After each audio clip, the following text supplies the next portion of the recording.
I'm Kevin Wilk, Mayor of the City of Walnut Creek, and welcome to the regular meeting of the Walnut Creek City Council. The City Council is conducting this meeting from the City Council chamber. This meeting is being video streamed and can be viewed live or later on the city's website. As some attendees may be participating in their first Walnut Creek City Council meeting, I wanted to welcome everyone and talk briefly about the public comment process. For each agenda item, there will be an opportunity for public comment on the item. Thus, if you desire to speak to an item on the agenda this evening, please hold your comments until the City Council considers that item. Additionally, we have a section on the agenda titled Public Communications, which is for public comments for items not on the agenda. Any comments during public communication should not relate to an item that is on the agenda this evening. Consistent with Section 9.5 of the City Council Handbook, 30 minutes will be initially allocated for public communications for items not on the agenda. Additional time for public communications for items not on the agenda will be provided at the end of the open session portion of the meeting if necessary. If you desire to provide a public comment, please complete a speaker identification card and line up behind the lectern at the appropriate time. Wait your turn, and then when you approach the lectern, please state your name and city of residence for the record. You will have 2 minutes to address the City Council. Please keep in mind that this is a city business meeting. The City Council has adopted rules of decorum to ensure that meetings are conducted efficiently and effectively, and that all members of the public have a full, fair, and equal opportunity to be heard. The City Council Handbook outlines decorum expected in the Council chamber and can be found on our website. All remarks should be addressed to the City Council. Please do not use threatening, profane, or abusive language which disrupts, disturbs, or otherwise impedes the orderly conduct of the Council meeting. Again, each speaker will have 2 minutes to make your remarks. Written comments submitted and received up to 2 hours before the meeting have been posted to the city's website for public review and are included in the meeting record, but will not be separately read into the record. All right, good evening. I'm Kevin Wilk, Mayor of the City of Walnut Creek, and welcome to the Tuesday, February 17th, 2026 regular meeting of the Walnut Creek City Council. And if you would all please join me in the Pledge of Allegiance. Pledge allegiance to the flag of the United States of America and to the republic for which it stands, one nation, under God, indivisible, with liberty and justice for all. And City Clerk Susie Martinez, would you please call the roll? Councilmember Darling. Here. Councilmember Davini. Here. Councilmember Silva. Here. Mayor Pro Tem Francois. Here. Mayor Wilk. Here. All right. For our first item, I would like to invite members of the African American Friends Club of Rossmore, including Mary Taylor and Debbie Thomas, Program Manager with A3 Behavioral Health Crisis Services of Contra Costa Health, and come forward to accept the proclamation. The proclamation for everybody here is going to be the Black History Month and African American Mental Health Awareness Week and the A3 Crisis Response Program update. And I'm going to join you at the dais.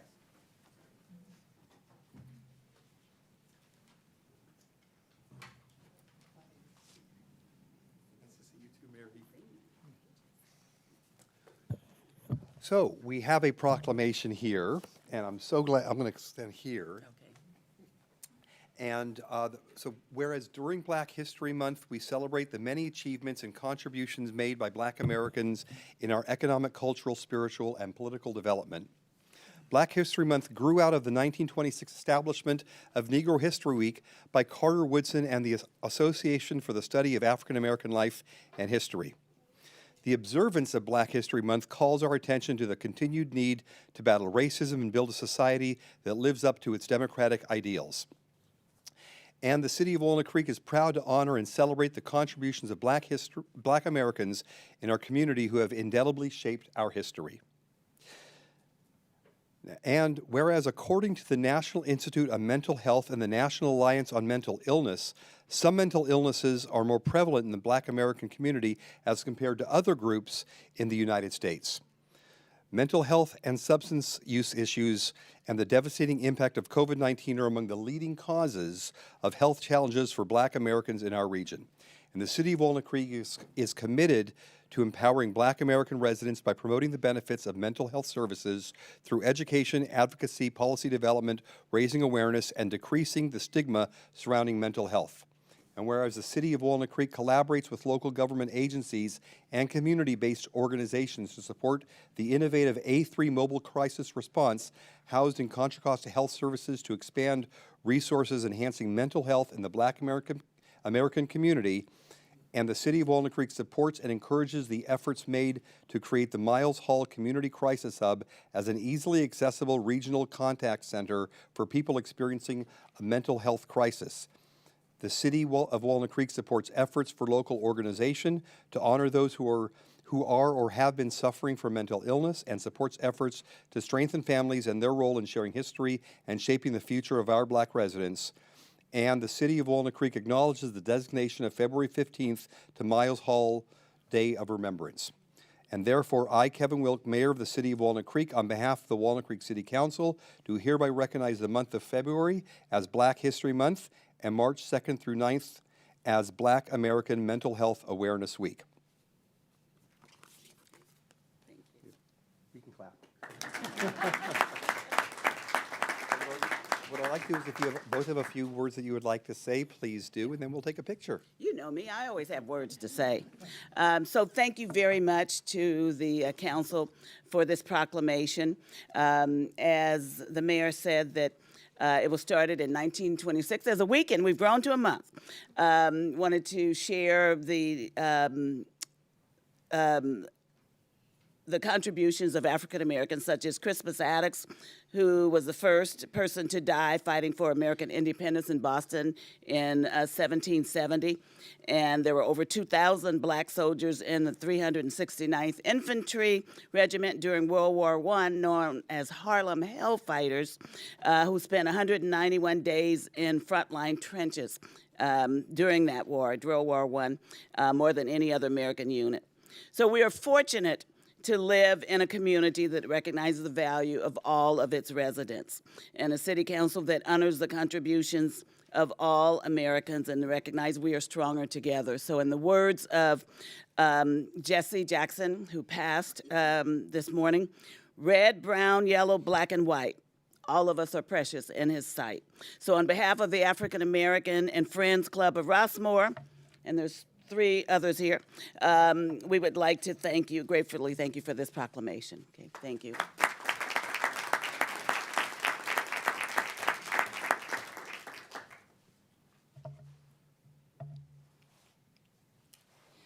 I want to thank Mayor Wilk, City Manager Dan Buckshire, the Walnut Creek City Council, and Susie Martinez. It's an honor to receive this award and to share this recognition with Mary Taylor. I would like to dedicate the award to the community of Contra Costa County, the many allies of health services, community-based organizations, partnerships with all of the other first responders, police, fire, emergency medical services, and the individuals and families who are struggling. What we do at A3 is truly a collective effort. As tonight's joint recognition highlights the importance of Black history and elevates awareness around mental health within the Black community, it brings me back to my own personal story and connection to the cause. When, as a young adult, still in the first years of college, my little brother, Byron, would experience his first psychotic break, leading to a long journey and eventual diagnosis of schizophrenia. Our family then faced similar challenges that are still very present in the Black community today. There is still the need to increase access to culturally competent providers. More provisions are needed for open dialogue and promoting self-care to rise above barriers to treatment. Which leads me to the brief update on A3, where timely and appropriate mental and behavioral health crisis services are provided to anyone, anywhere, at any time in Contra Costa County.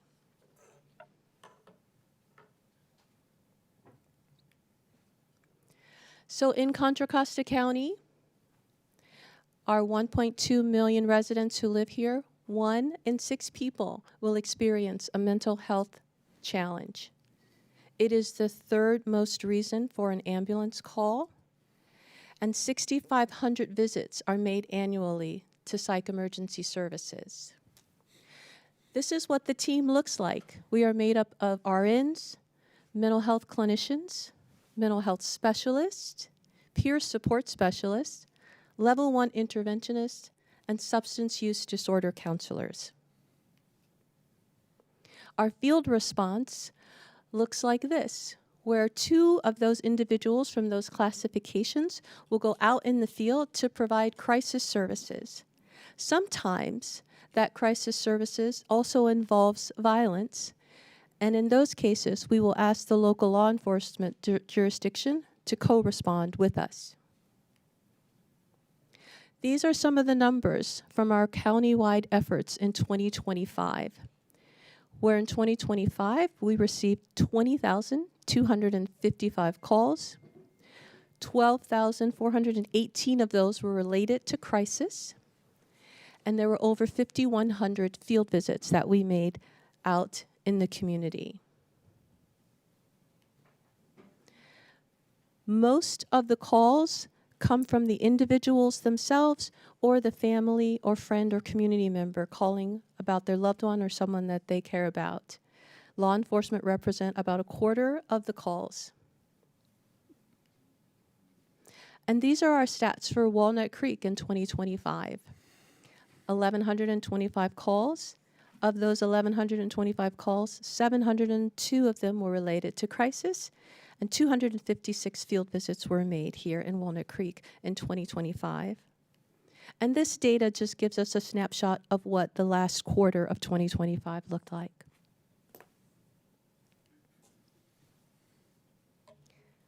Thank you very much for this honor, and thank you for this time to present the update on A3 Crisis Services. And let's do a picture, all of us. Wait, don't go far. Don't go. We're good. We're doing a picture with all of us.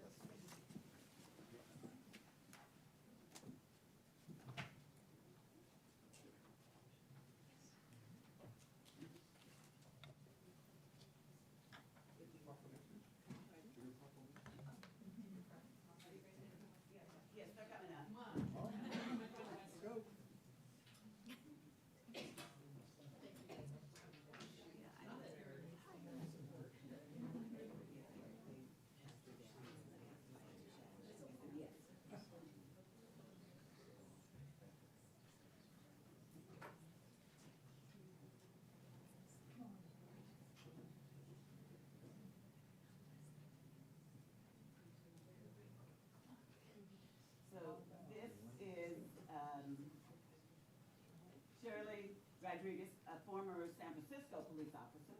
And here we have Annette, who works for ADP in the tax division. And then on the end, we have Lynn Smith, who was an educator. Thank you for being here.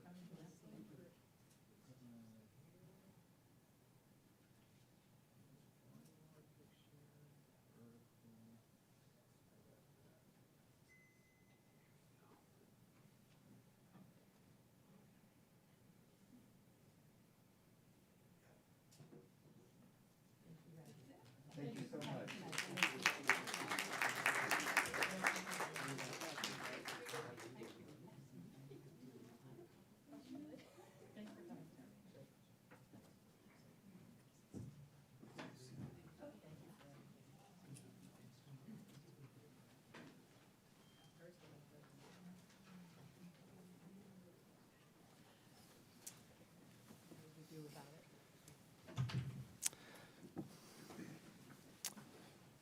Right. Next, we have a presentation from the Walnut Creek Aquatic Foundation, and I invite Jim King, with the Walnut Creek Aquatic Foundation to present to the council. Good evening, council members. Thank you very much for this opportunity. Very briefly, a little background. The Walnut Creek Aquatic Foundation was established in 2015, and we've been working with the council since then. We have a memorandum of understanding to assist in raising funds for the new aquatic center as part of the new community aquatic center that's about to break ground tomorrow. And hope several of you will be able to join. In this process, we have agreed to raise, the foundation agreed to raise $3 million toward the cost of the construction of the aquatic center.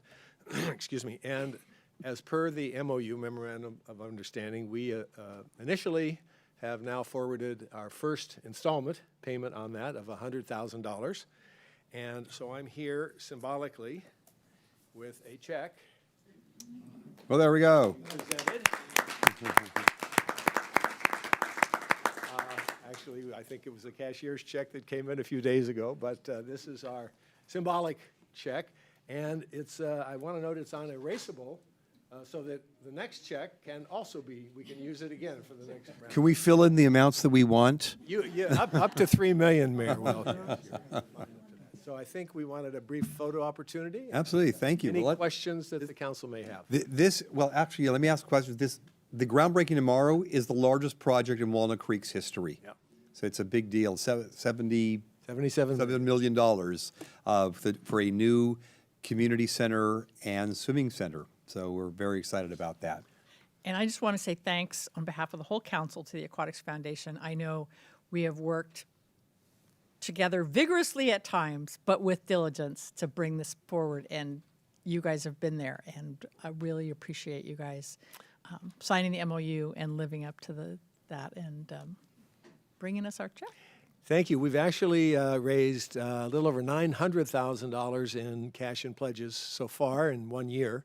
And we are in discussions for another $1.8 million, which would bring us to 2.7 or 90% of our $3 million commitment. So we feel very good about our efforts so far, but we're not done. We take all contributions, small, large, and in between.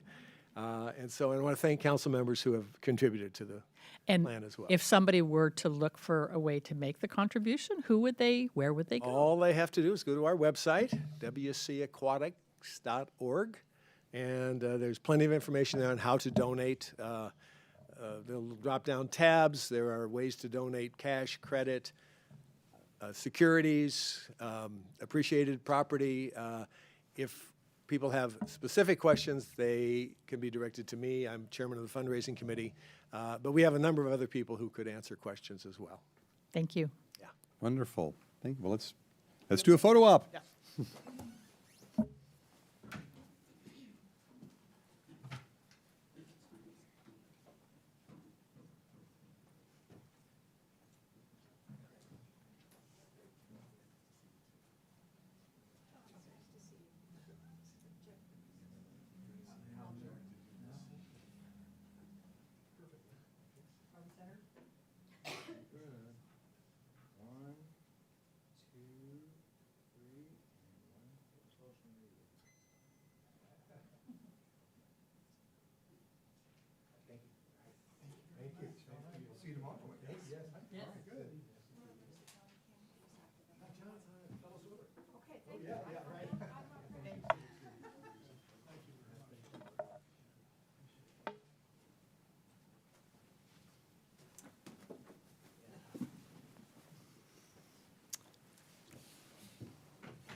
All right, next on the agenda is the consent calendar. Does any council member wish to pull any item for discussion?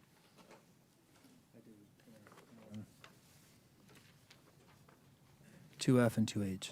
2F and H. And does any member of staff wish to pull an item for discussion? Does any member of the public wish to comment on an item on the consent calendar? As a reminder, each speaker will have 2 minutes to make their remarks. Written comments submitted have been posted to the city's website for public review and are included in the meeting record, but not be separately read into the record. So this is for just the consent calendar, not public communication for items not on the agenda, not yet. So do we have a, Move to Motion. approve items 2A through E and 2G. Second. we have a motion and a second. Susie, could you call the roll, please? Mayor Pro Tem Francois. Aye. Councilmember Silva. Aye. Councilmember Darling. Aye. Councilmember DeVinny. Aye. And Mayor Welk. Aye. Motion carries. All right. Okay. If Councilmember DeVinny would like to. Brief questions. The first one's on the bike trail improvement 2F.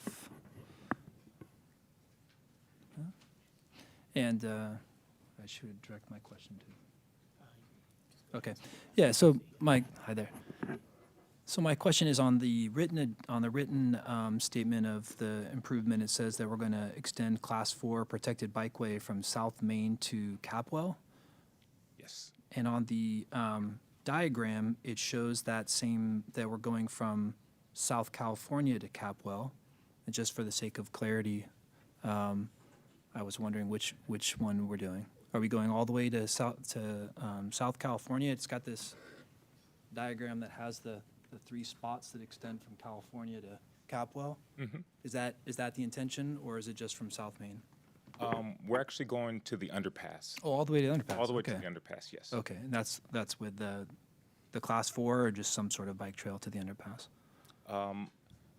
At the underpass, it is not a Class 4. However, the Class 4 is to California. Okay. Yes. Okay. Well, thanks for the clarity. Yeah. If you'd like to make a motion. Oh, I make a motion to.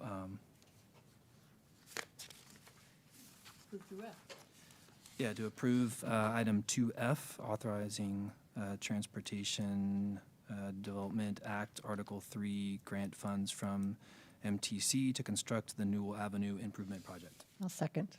A motion and a second. Susie, could you call the roll, please? Councilmember DeVinny. Aye. Councilmember Darling. Aye. Councilmember Silva. Aye. Mayor Pro Tem Francois. Aye. And Mayor Welk. Aye. Motion carries. 2G 2H. or to H? 2H, yeah.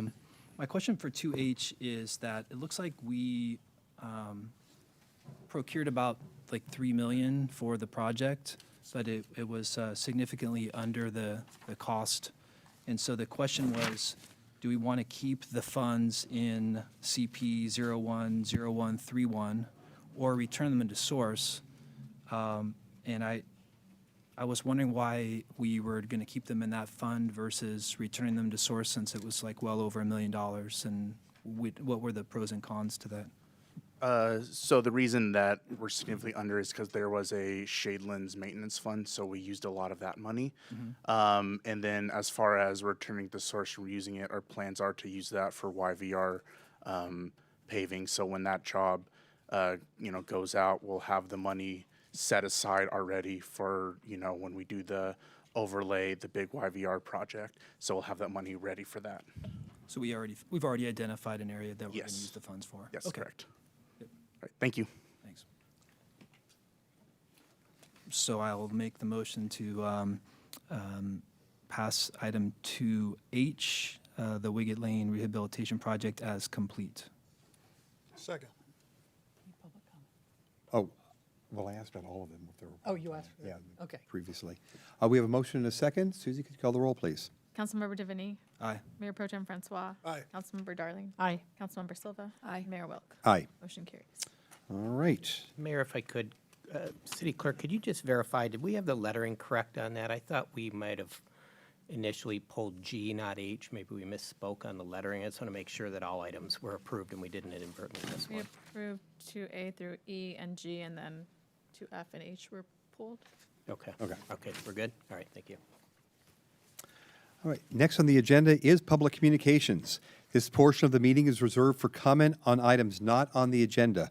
Under the Brown Act, the council cannot act on items raised during public communications, but may respond briefly to statements made or questions posed, request clarification, or refer the item to staff. Consistent with Section 9.5 of the City Council Handbook, 30 minutes will be allocated at this time for public communications for items not on the agenda.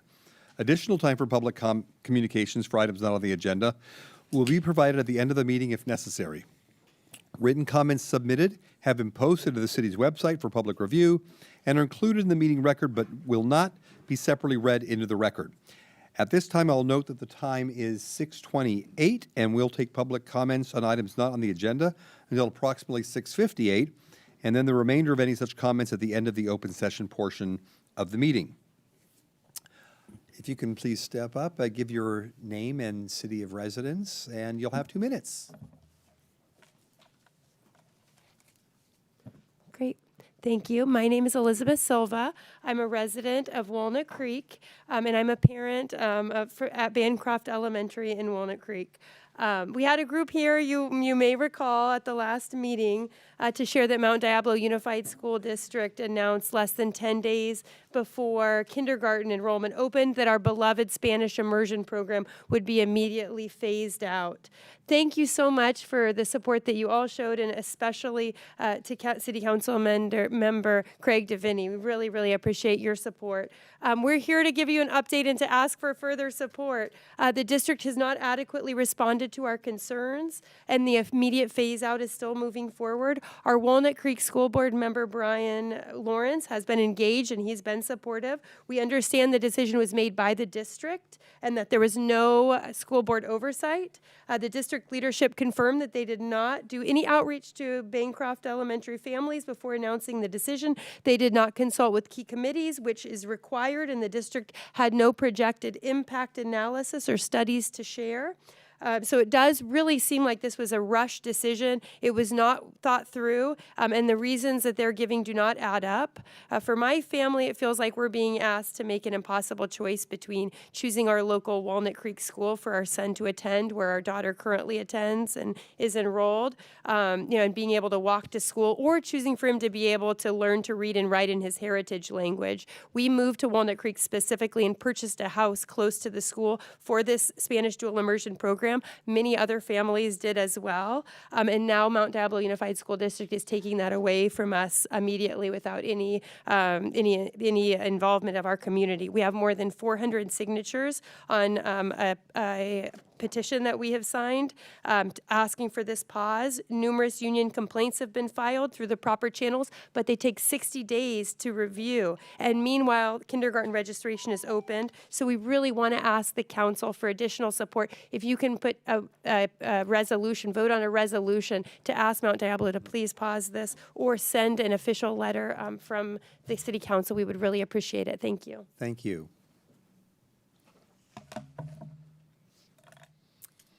Hi, good evening. I'm much shorter than Elizabeth is. My name is Jessica Lee, and I am a Bancroft parent as well. And just building on what Elizabeth has said, we've heard that the district says that this alignment is about long-term planning, but we heard it described as a phased transition that won't affect current students. But as parents, we're struggling to connect that explanation to what actually happened. Long-term planning doesn't usually come with less than 2 weeks notice before enrollment. A phased transition doesn't usually mean that the kindergarten pipeline ends immediately.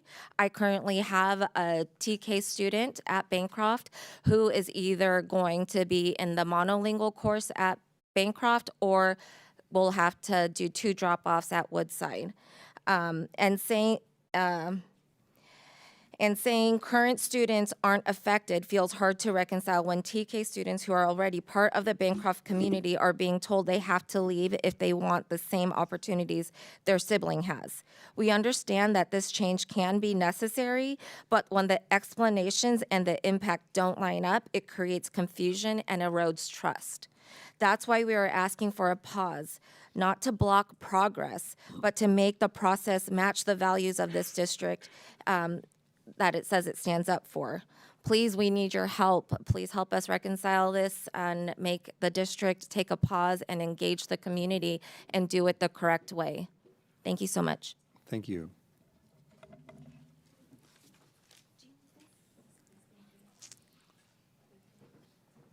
Hi, Mayor and City Council members. Thank you so much for your time. My name is Jorge Silva, and I'm also a parent at Bancroft. My daughter and my son are right here. What is happening with us is as my wife said, it's an impossible decision. We either continue with our community, with our friends, with our kids' friends, with their families, so that my kids learn the culture, the language that we speak sometimes at home that we're trying to do, or we split them and we take them to a different school. And we take them to a longer commute, and we separate them with their friends, with our community. This decision from the board or from the district have rattled a lot of members of the city. We have 400 signatories right now on this petition to stop, but the effects are just starting. We have seen people that not even go to Bancroft saying that these kind of decisions with 10 days before enrollment are not well done, are not thought through. We have started looking into the reasons that the district gave us for this termination, and they're not adding up. We're asking for a pause. We're asking to review the data, to include us in the process, and to not rip this really, really successful program that you guys have, that we have here in Walnut Creek. We moved to Walnut Creek for this program. We looked at different districts.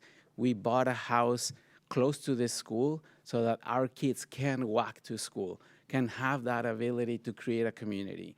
And with 10 days, 10 days in advance, the district is pulling and ripping that away. Please help us. Thank you very much. Next speaker.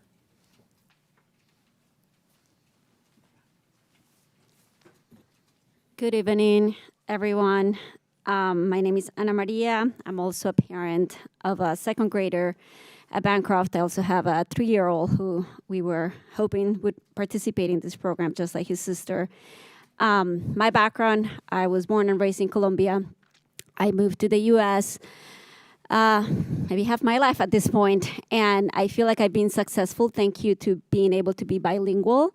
Not only I can keep ties to my home country, but I can develop new community, new career here in the U.S. And it was a challenging journey for me, and we have great programs like this one at Bancroft, which will allow anyone who's in the program to have a more straight path forward to these type of opportunities. They can be bilingual, and it's not just the language, but it's both cultural, creating immersions, and everything that the program has successfully offered to date. As someone who works in data-driven environments, I believe that decisions of this magnitude must be backed by transparent and credible data. The data that we have been presented by the district has not really appeared to have clear, rational, or comprehensive evidence that the program is underperforming.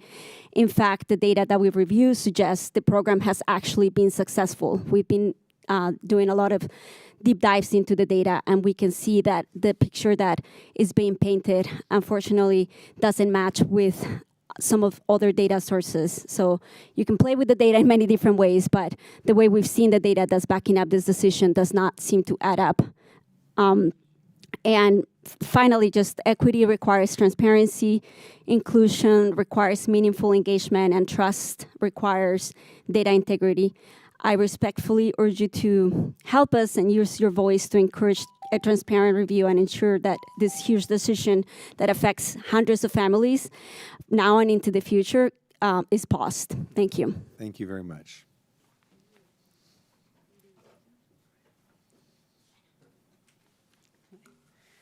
Good evening, City Council members. My name is Melanie Gagliotti, and I have 2 students currently enrolled in the Bancroft Dual Immersion Program. I also had planned for my youngest daughter to begin in the 27-28 school year. Under that plan, my daughters would have spent at least 4 years learning and growing side by side. With this sudden change, that opportunity has been taken away from our family and many other families in the Bancroft community. Also, if this transition is too quick, there is risk of destabilizing the entire dual language program altogether. We are asking the Mount Diablo Unified School District to pause the phase out of the Bancroft program. We are not resisting change. We are asking for a pause, time for transparency, meaningful community engagement, and thoughtful collaboration to find a solution that works for all families that are directly affected by this. Our petition has already gathered more than 400 signatures and continues to grow, showing how much our community cares about this program and its outcome. We're here tonight as a community asking for your support in making our voices louder and stronger. We are grateful for Councilmember Craig Deviney's email to Superintendent advocating on our behalf. And we understand that the final decision does not rest with this City Council, but we believe that your recommendation to the Superintendent will not go unheard. And if you could please help us, thank you for your time and for standing with our community. Thank you. Thank you.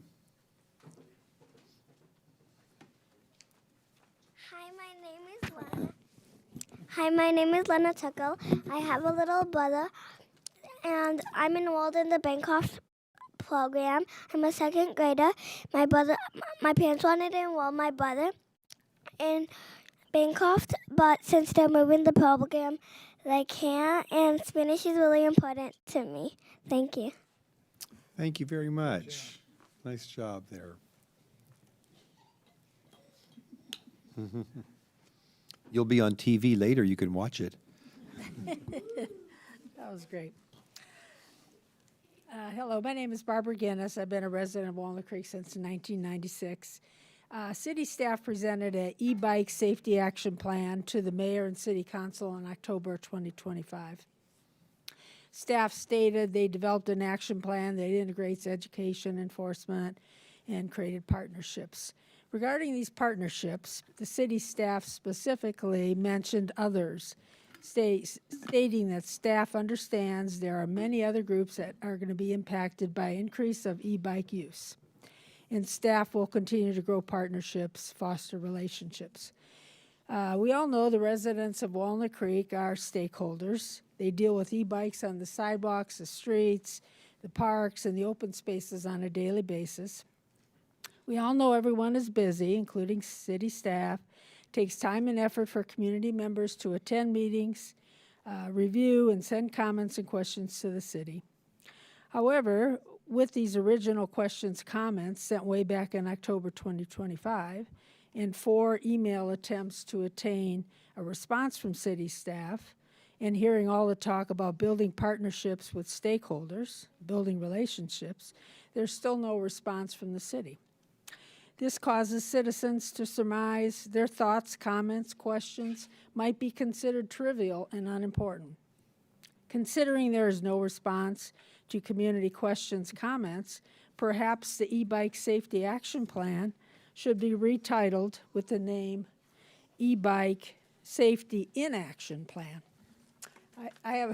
I'm done with that, but I have a couple seconds left, so I just want to thank Mayor Wilk, Dr. Deviney, Chief Hibbs in the back, also for their presence and words at the news conference regarding the E-Bike Accountability Act. We all know it's a problem, e-bike safety in Walnut Creek, and we really appreciate you being there, and thank you for your service. Thank you, Barbara.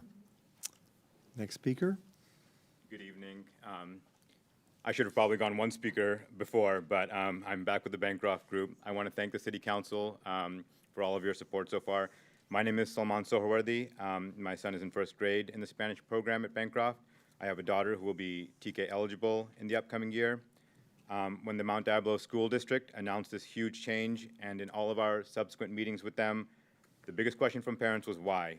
This program is successful, it's thriving. What problem is the district intending to solve with this? Who asked for this change? Here's what they've told us. The Bancroft Elementary to Foothill Middle to Northgate High School pipeline is too crowded. They want to move students to the Woodside Elementary, Oak Grove Middle, Ignacio Valley High School pipeline, and they want to start with kindergartners. I'm sure that concern will sound familiar to many here today. When the Northgate CAPS group attempted to carve out their own district, it was struck down by the state over equity and discrimination concerns. By attempting to extricate a diverse student body from the same schools, this attempt will also likely ultimately fail. But in the meantime, this will cause chaos for many Walnut Creek families. I'm appealing to the parents here. Let's be clear, with this decision, Walnut Creek kindergartners will be separated from their siblings. At a time when the majority of California school kids are Latino, Walnut Creek is losing its only Spanish language program. I actually live in the Walnut Creek School District. Like many other families in the Walnut Creek School District, I chose to apply for an inter-district transfer to Bancroft so that my children would have the opportunity to learn Spanish. The early elementary years are the most critical time for language development. That opportunity is a pillar of Bancroft's excellence. We're here tonight because Walnut Creek families still need your voice. We respectfully ask you to issue a resolution calling on the Mount Diablo School District to pause this change. If Mount Diablo wants its actions to survive legal challenges, it must follow legal procedures. Thank you. Thank you.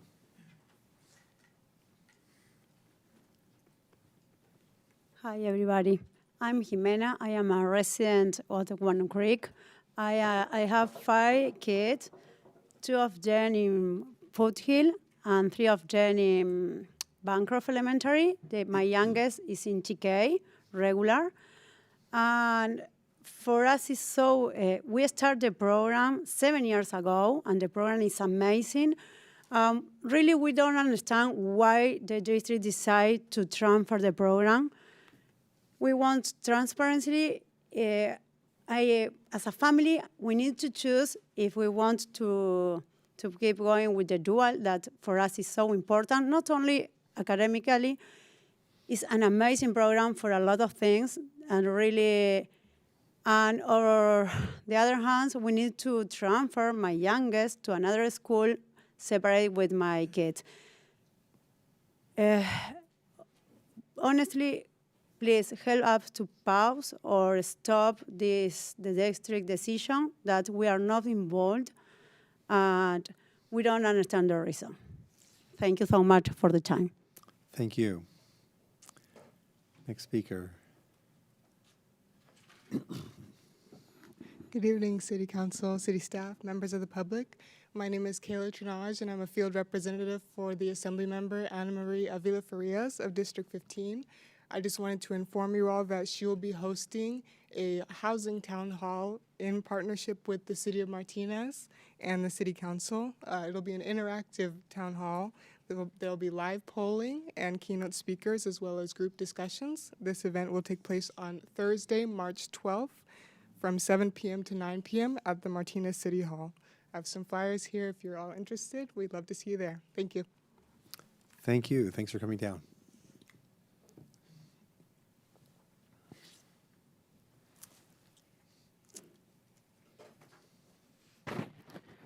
Dear Walnut Creek City Council and Mayor, first of all, I want to thank you.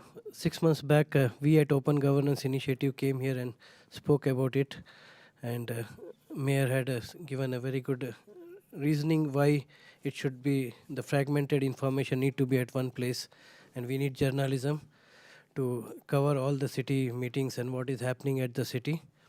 Since then, in last 4 or 5 months, we have turned our Open Governance Initiative into a news, and we are having much bigger hits than local news right now. And I want to thank you especially for giving that idea.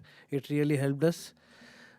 Since then, we have gone to multiple city councils and seen so many different issues that are common across different cities.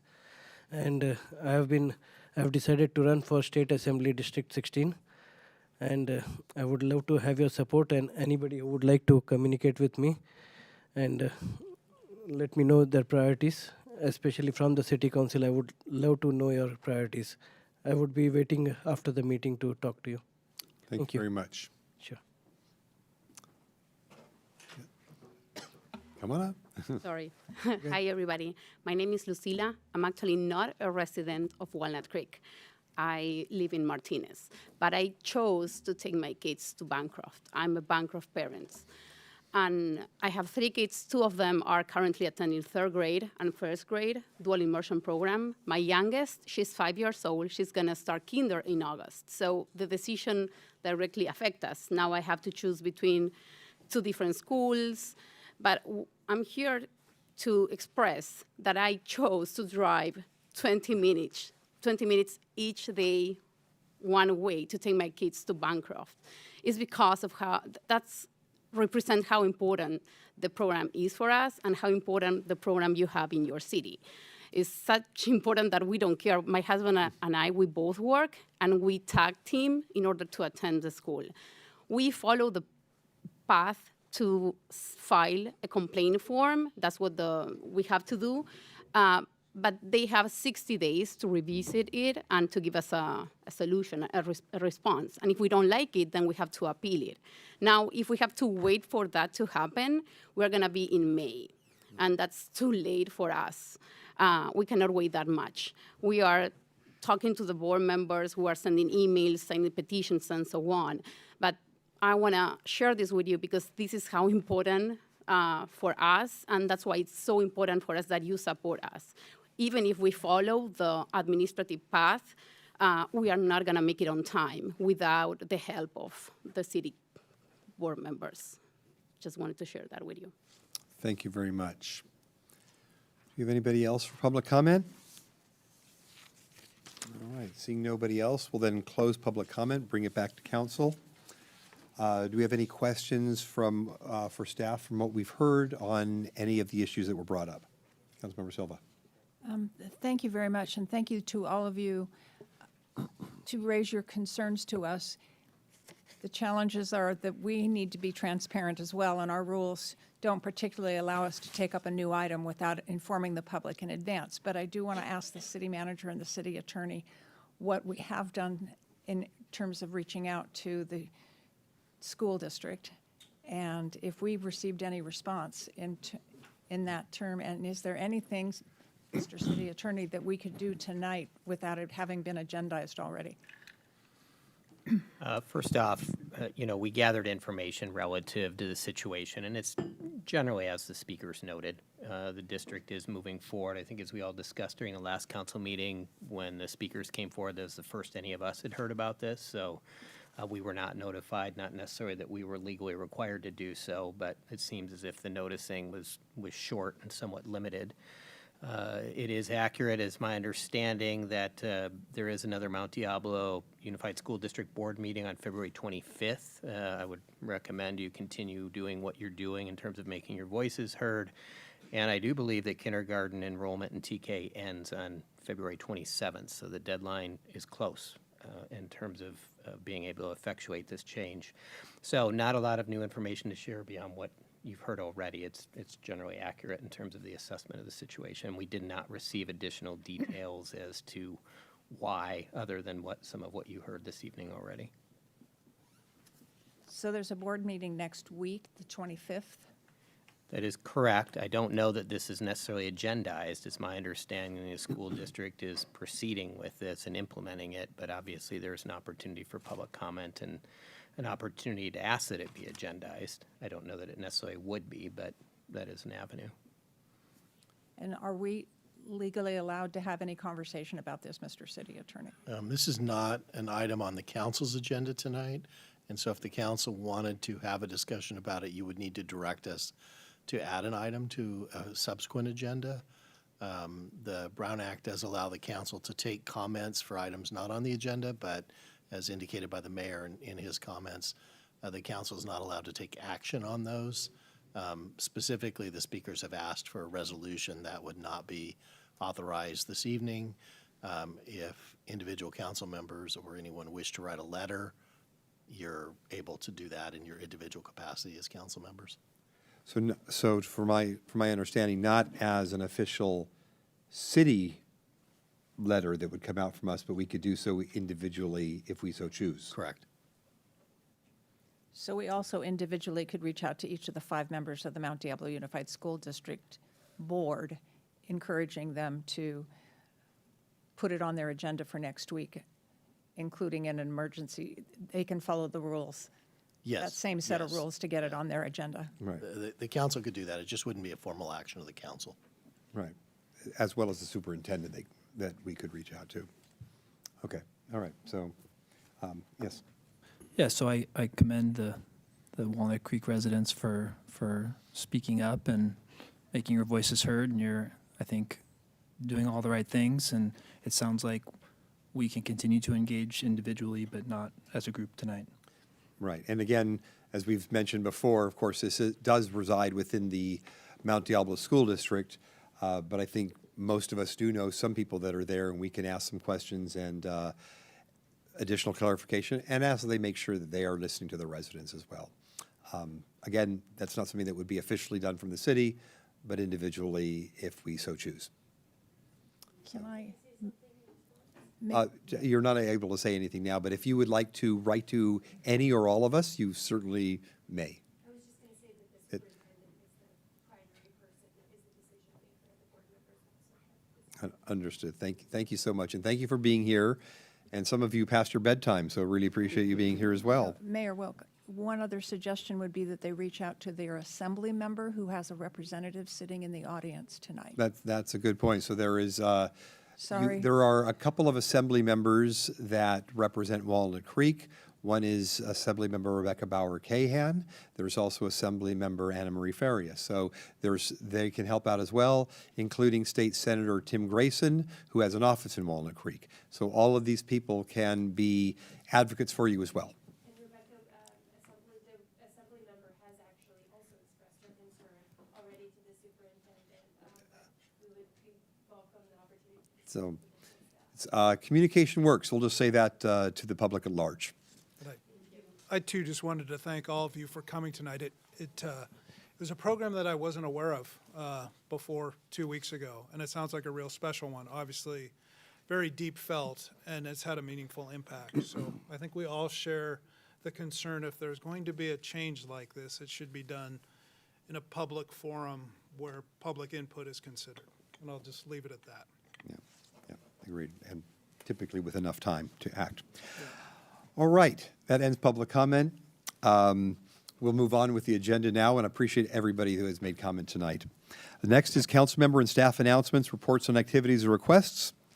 Turn it over to the city attorney if any closed session announcements. Mr. Mayor, there are no closed session announcements, so we did not have a closed session today and no announcements from prior meetings. Okay, city manager?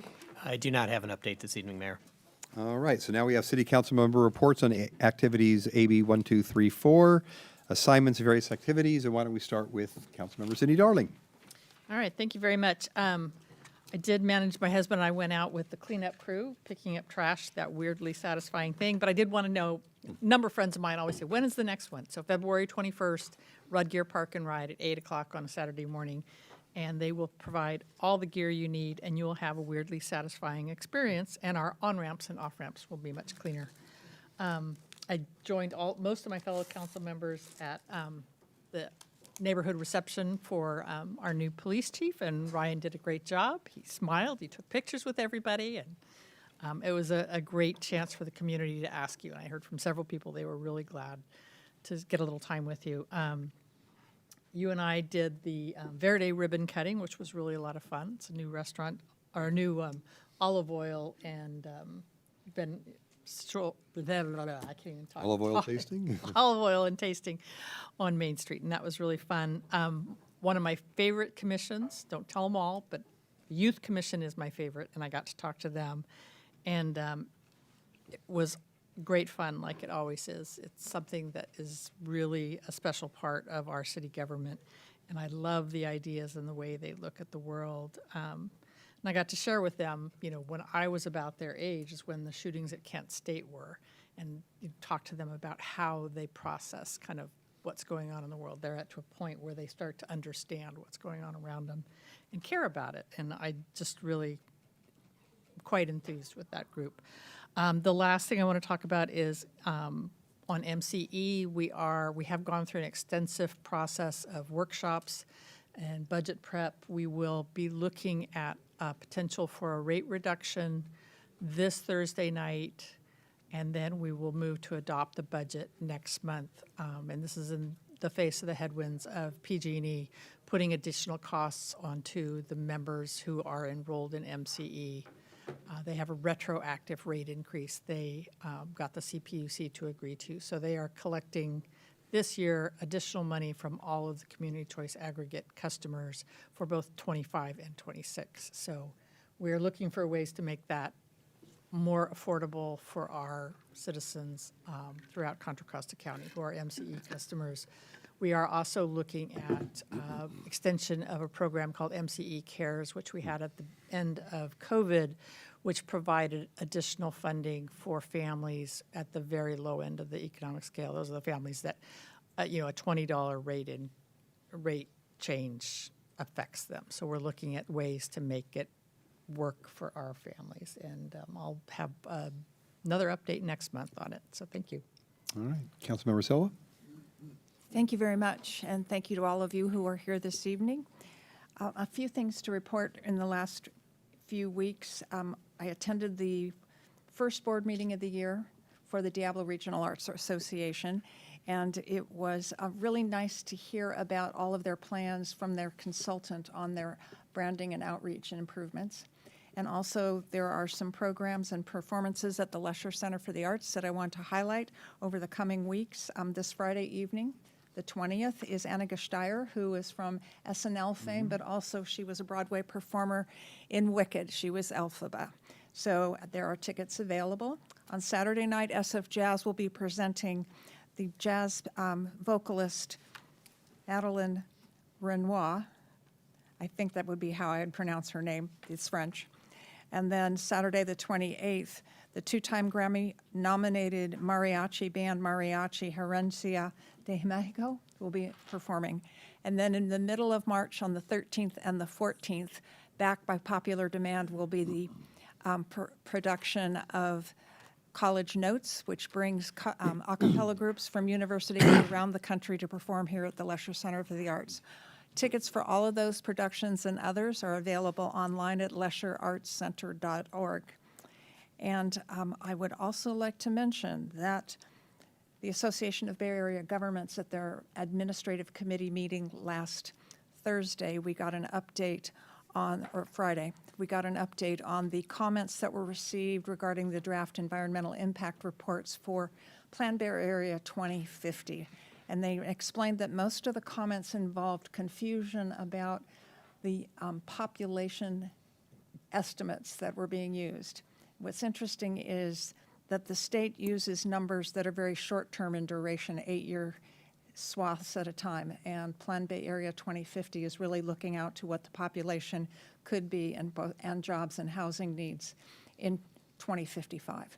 So there are differences in the numbers just because of short-term versus long-term, but also the sources of the numbers are different as well. So that was good to get that explanation. I will mention that Community Service Day is Saturday, April 18th. There are about 40 projects, and the city has some in parks and some in the theater, et cetera, and all of the schools are involved.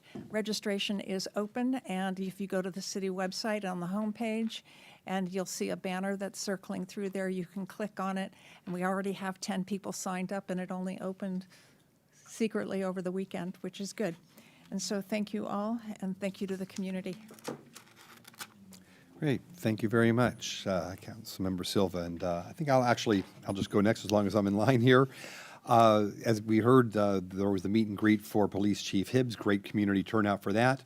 The Mayor Pro Tem and I had the Mayor and Chair quarterly meeting for all of our commissions, which is always a great opportunity to hear from the different commissions of what's going on, and it really helps to extend what's happening in the city through our commissions to have the chairs also tell their commissions and help to amplify what's happening in the city to everybody.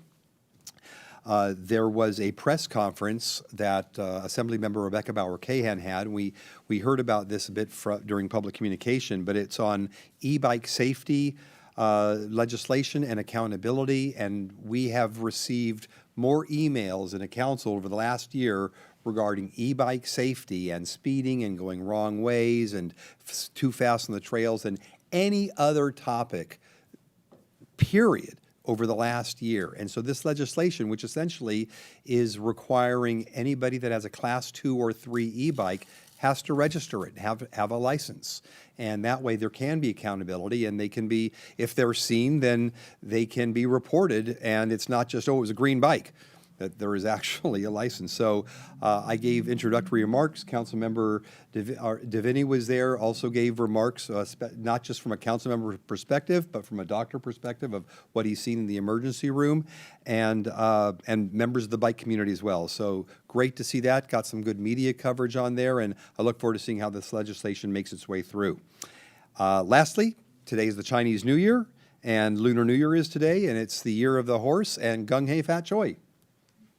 And you want to go, Mayor Pro Tem? I thought I was next in Francois. line, All right, so- there we go. Go for it. Mayor did a great job in terms of talking about the commission chair and vice chair meetings, and just to highlight a few items that stood out to me. The Arts Commission mentioned that with the inclement weather and rain, normally they do public art walking tours from the spring through late fall. But this year they'll be adding in a public art walking tour of the library. We didn't get an exact date, but it will be held in March. If you go on the Arts website, you'll be able to sign up for it. So it's an indoor activity, and you can see all the great art that's right across the street in the downtown library. And then our transportation commissioners shared about the shared mobility hub, which is essentially high-speed bus service down the 680 corridor from Martinez to San Ramon, and that the Walnut Creek BART station will be a landing place for that service. So this will help take, I think, a lot of cars off the road, and will be a good thing for our larger community. And then the following day after that meeting, I attended the Unleash the Love Adopt-a-thon event at Joybound, and that was great. They had I'll just say, driving into Shadelands, thanks to the PBID and the chamber and the city's efforts are really paying off. That there was a lot of activity happening there on a Saturday morning with a farmer's market, with the Joybound event, and just Cali Craft, and just a lot of good things happening there. So I think our efforts are definitely bearing fruit. But it was nice to connect with some of the folks at Joybound, learn about all the great work they're doing, getting a tour of the facilities and seeing their surgery clinic, how they partner service animals with former vets. And then also, I was amazed they have over 800 volunteers. They have a paid staff of like 140, but 800 dedicated volunteers that really make the place run. So that was a fun thing to do. And then I just wanted to give a shout out to our public works team. I saw them busy at work today in my neighborhood checking the storm drains, and I know they're doing that throughout the city. So Rich Payne and his crew, thank you for doing that. And you can go on the city website and find out where the sandbag locations are, but know that we're being proactive and trying to stay ahead of these storms that are battering us right now. That's my update. Nice, thank you. Councilmember Davini. Yeah, so a regional transportation update from Transpac. They gave us an update on the Innovate 680 project.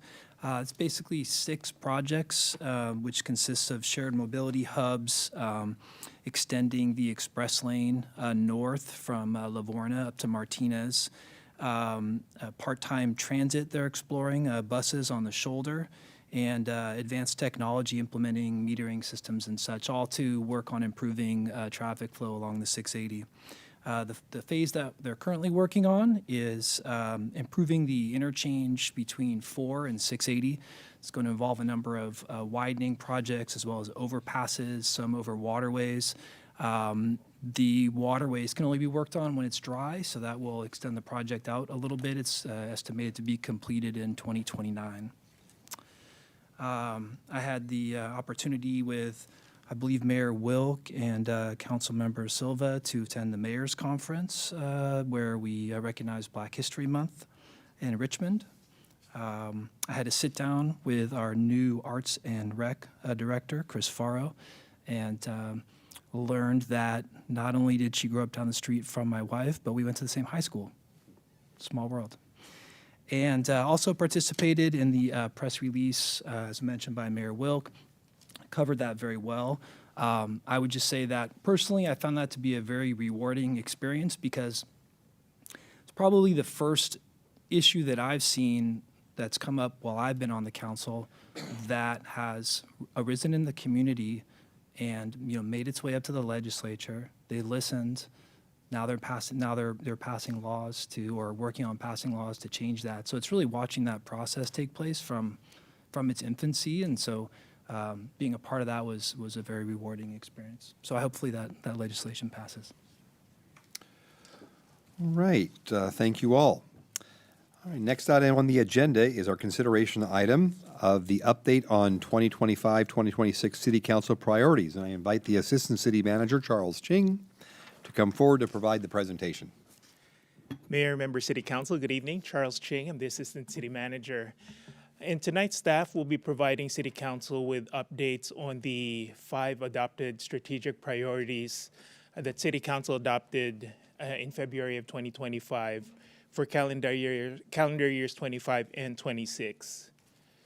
So the 5 council priorities that were adopted is on your screen, and the staff that will be presenting updates on these priorities are the specific leads. So for economic development and downtown vitality, the updates will be provided by Mike Neiman, your economic development manager. For environmental sustainability and climate action, it will be Candice Rankin-Mumby, your sustainability manager. For general plan update, it will be Erica Vandenbrand, your community development director. Park and Rec Facilities will be Rich Payne, your Public Works Director, and Public Safety and Social Wellness will be presented by your Chief, Ryan Hibbs. So with that, as part of this presentation, we will be stopping for questions for each strategic priority. And so you'll be able to ask questions after each section. So with that, I'll hand it off to Mike Neiman, your Economic Development Manager.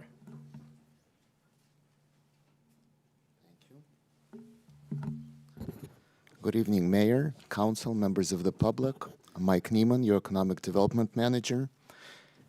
And the economic development strategy for the city continues to focus on making the economy diverse and resilient. We focus on business attraction, retention, streamlining permitting. We're focused on downtown as the unique place and the epicenter for the community. Flexible zoning, focus on creation and attraction of higher paying jobs, tracking progress, and forming partnerships.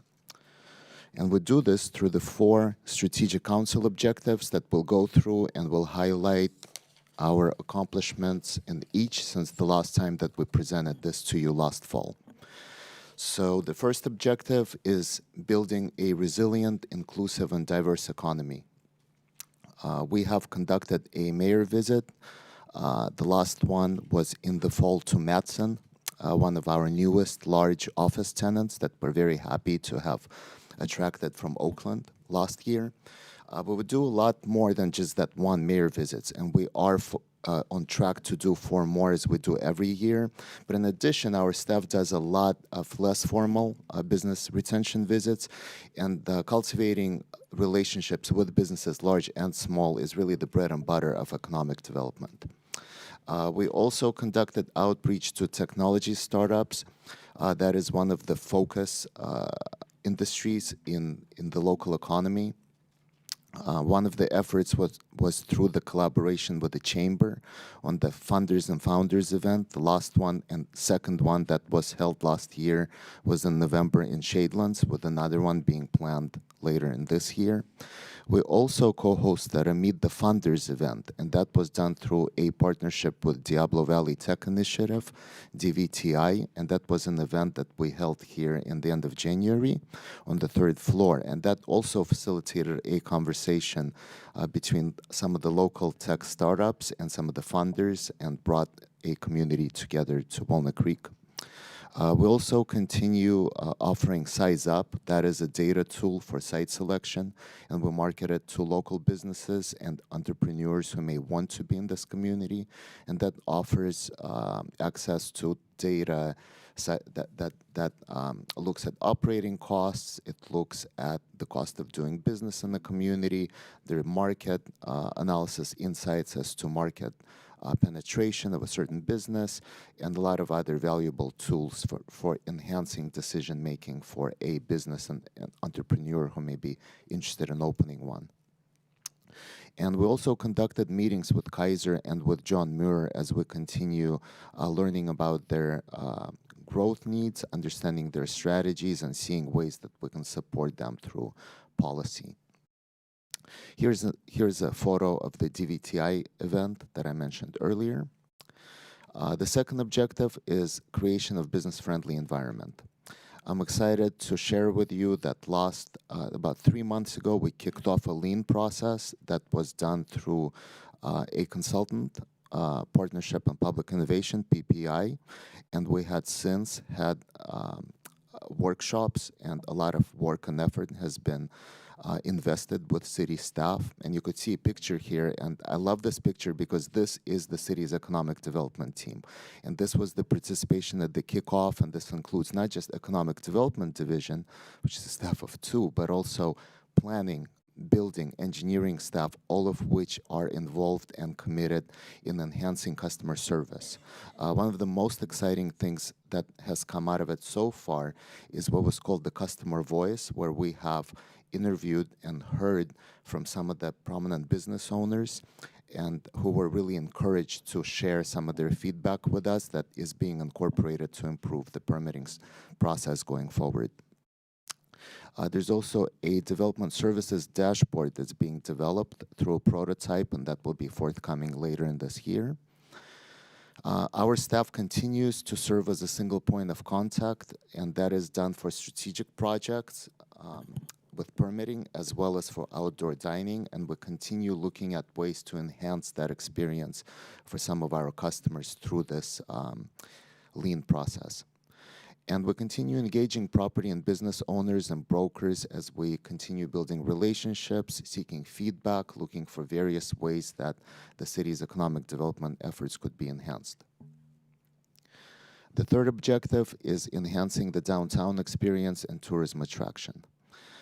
I want to thank this council again for adopting a outdoor dining grant program last year and extending it through March of this year. This program has been successful in creating 6 new pods in downtown. To date, we're still working with several more in the pipeline who we encourage to move forward.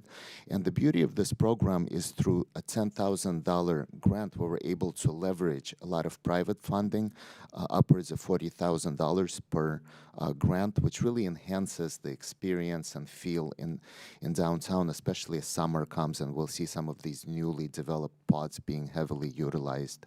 And really creating what's the most unique about our downtown is enhancing that quality of life that's hard to describe, yet it's very experiential in nature.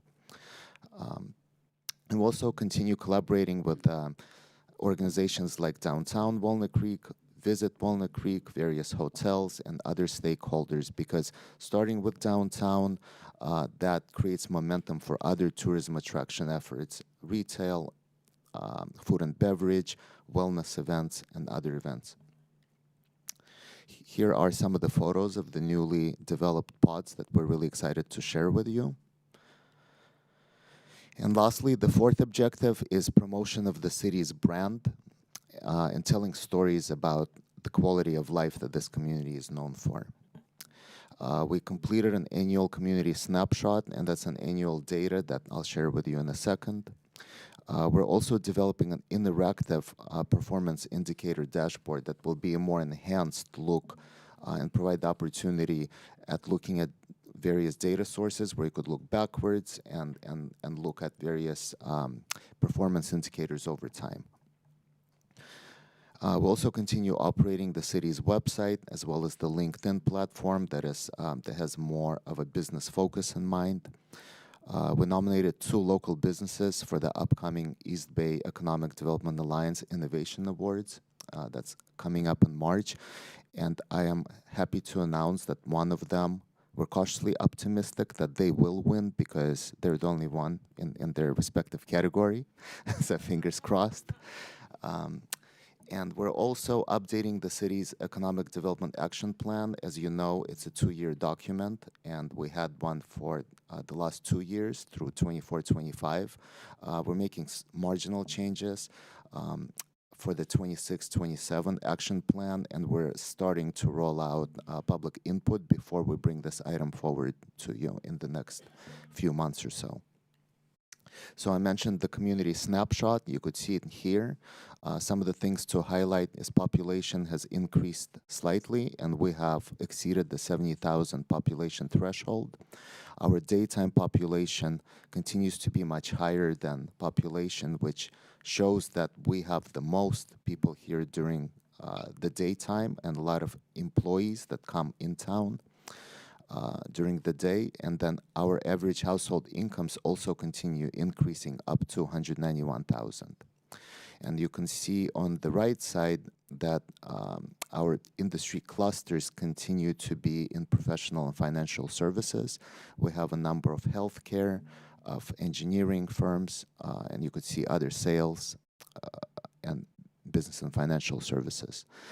And you could see that the business license activity has continued growing, and the last number is 2024 because there's a little bit of a lag, but you can certainly see that over the last 6 years it has increasingly gone up. I also wanted to share some of the vacancies with you, and generally good news in retail. You could see that by the end of 2025, certainly downtown vacancies have reduced relative to a year before. There was a shorter term increase in the neighborhood shopping center vacancies, and that's because of 2 large vacancies that we have had in the end of 2025, Stein Mart and McCullough's predominantly. And you could see that on average, citywide vacancies in retail have reduced despite the slight increase statewide on a much broader basis. On the office side, though, as you may know, office continues to underperform broadly as the return to workspace has highly not been determined the future of, and various companies are still looking at different ways to consolidate. So we continue to see that, although we have had some successes, as I mentioned earlier, we were able to attract Matson as well as Five Star Bank has come to occupy some of the larger office leases. Office continues to be a challenge, and some of the other leases are smaller in nature as many companies are consolidating. They're looking for different shared options for different part-time in office workspace, which affects us and it affects our retail boost, particularly with the downtown crowd that we have experienced during lunch prior to COVID. So you could see here that office vacancies have been slightly higher over the last year relative to the end of 2024, and we'll continue looking at different strategies to enhance those going forward and looking at clusters that we can enhance that will occupy more office space in the city. And lastly, this is an example of the design for the data dashboard that we're currently developing, and that will be forthcoming and live on our website towards the summer of this year, and will be a resource to residents, to businesses, and to prospective businesses as we are becoming increasingly, as we live in a data-heavy environment. It will just add and enhance the data ability that we already have on our website. And with that, I will pause for questions. Thank you very much, Mike. Does council have any questions on economic development strategy? Yes, Councilmember DeVinny. Yeah, downtown, right, where we've got the outdoor dining spaces, and the comments that I hear from the community is it's always like more and more, you know, so we love that many residents love that the Broadway road is closed. We love this outdoor dining. I know we've looked at this before, but is there going to be opportunity to look at it again to do strategic road closures downtown, or perhaps to re-explore the idea of making Main and Locust both one-way roads to sort of open up more walkable space and more kind of outdoor accessible space for folks downtown? I can speak to that. Many of those ideas you mentioned, those had been vetted a few years ago coming out of COVID. There was feedback provided by council. If it's the council's desire to revisit that at some point, we certainly could. In terms of road closures, there was a lot of mixed feedback on closing some of the streets downtown. Some liked it, some really did not, because they were worried about foot traffic and car traffic to their businesses. So it was a lot of mixed feedback. That said, it could be revisited at some point if that's the interest of the council. Yeah, as I recall, actually, one of the issues was increased traffic by 10 to 15 minutes during commute times. And that was one of the things that was overriding as well. But something to, always keep on an idea. So I was just going to say, we're starting a general plan update process, and I think conversations like that are really appropriate in that framework, not in a shotgun approach, but a long-range approach, because California and Broadway are designed to carry the extra traffic, and they may not be at the ability to carry much more if Main and Locust turn into one-way streets. So you have to look at a 25-year outlook, I think, on that. So the general plan process would be perfect time to do that. Yeah, no, excellent. Then the other more of a comment, it was again something from someone in the community, and it seemed like, it seems like a great idea. When you drive into Walnut Creek and you get off the Diablo exit and you're going under those underpasses before you kind of emerge onto Diablo and head to downtown, that's not the most sightly area of the city. There's chain link and some garbage that I heard some got picked up, so that's excellent. But I was wondering if there's an opportunity in that space to sort of have a welcome to Walnut Creek, as we've seen in some cities, something like maybe overhead or some beautification project for that area, that entrance into sort of like the tunnel into downtown Walnut Creek. Yeah, absolutely. I know that we have a lot of logos for Walnut Creek at a lot of entrances, but certainly as we look into branding, and that's part of the new action plan that I mentioned earlier, that's something that could be looked at as part of the enhanced branding strategy. Thank you. I mean, just to add on to that point, even something relatively simple like where we do have those monument signs where you come into town on South Main, and during the holidays they're decorated, it adds a nice touch. I mean, I think there could be a way to be more inviting and welcoming through kind of relatively simple things to what we already have. Question? No question. I just want to say thanks. Last year when I was mayor, you guys answered every silly question that I brought you, and I really and the number of people that called and said, "Where is my blah blah blah?" I really appreciated that you guys were able to find all the blah blah blahs. Appreciate the thoroughness, Mike, and a good update on the economic development part. Thanks very much. Thank you. I appreciate your comments. And next, I would like to invite Candace to tell us about sustainability.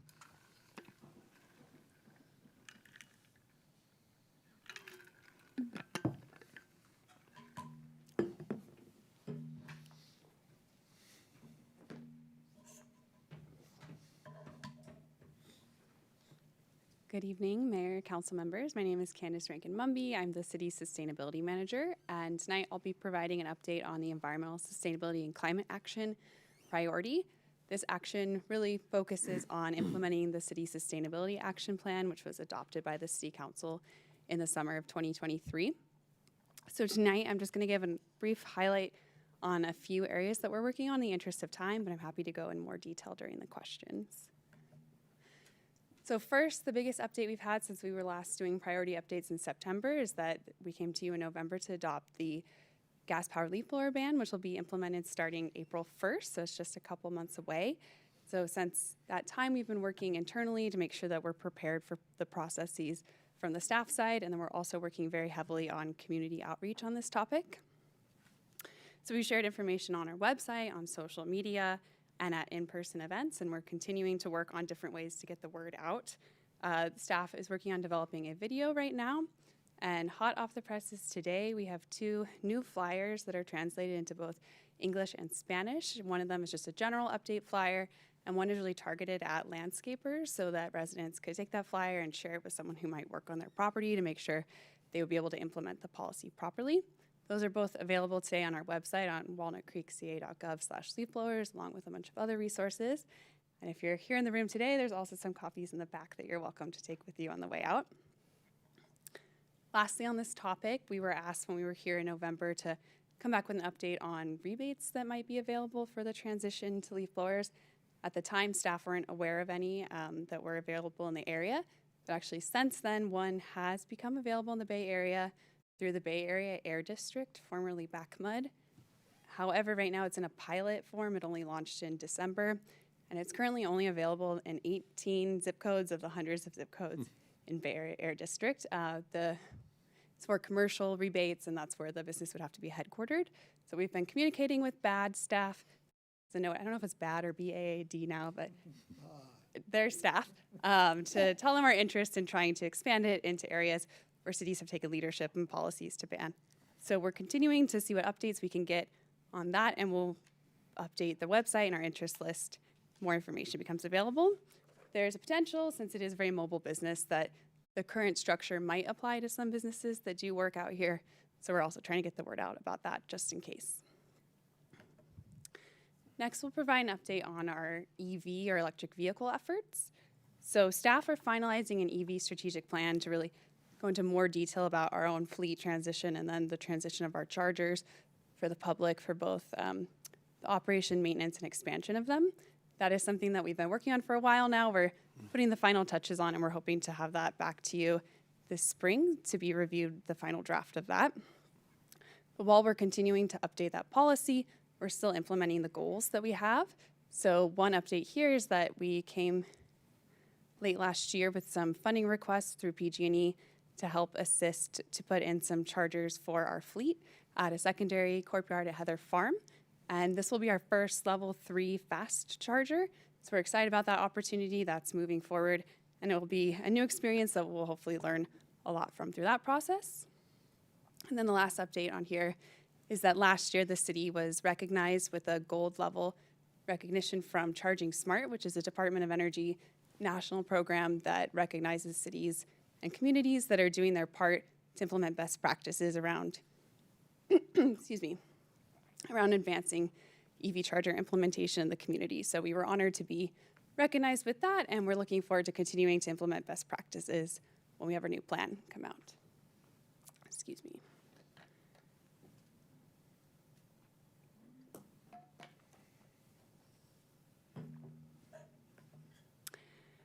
The next topic that we'll cover is all electric buildings and efforts that we're doing around here.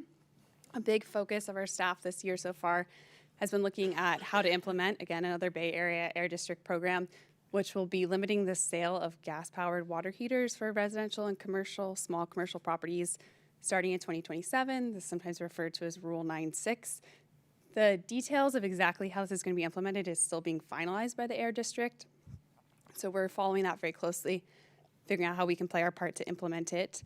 But we've also, cities across the Bay Area have recognized this will be a really big change for our communities. So we've come together in a working group that's focusing on several different areas of how we can coordinate and better, scale across the Bay Area to make it clearer for both residents, but also for installers and manufacturers and retailers that will have to implement this new policy. So we've been participating most directly in the outreach subgroup, and the hope there is that we'll have more coordinated messaging across the whole Bay Area. We'll be able to benefit from the work that all the other subgroups are doing as well. The outreach subgroup, one example, this image on the slide was developed by San Mateo County. They did a lot of research on positive messaging that talks about the benefits that you can get from all electric and makes it fun and engaging. So you might get to see more messaging like that we could benefit from here as well. And then the last area that I just wanted to update is a little bit more broad in general. It's on the communication efforts that the division is doing, kind of going off of what we were just talking about. So communication is and outreach super important for our sustainability goals. Everything that we do in the plan to meet our goals, we really need the community to come along with us. Everything we talked about this evening, leaf blowers, EVs, all electric homes, we need residents to take actions and make changes in their lives so that we can meet our climate reduction goals. And so we want to make sure that the community knows about the benefits of all of these changes and also the resources that are available to help them make those transitions. So in recognition of that, in our Sustainability Action Plan, a quarter of the actions are actually outreach specific. And so that's a big area of focus for us. So on the slide here, there's a list of some of the topics that we've been working on doing outreach about recently. It's everything that we talked about tonight, including some transportation, food, and water topics. And we continue to do that through some of the digital channels that we talked about earlier. Our sustainability web pages on our website got 17,000 views in 2025, and we have a sustainability-focused newsletter that has 2,500 subscribers, and almost half of those open the newsletter every week.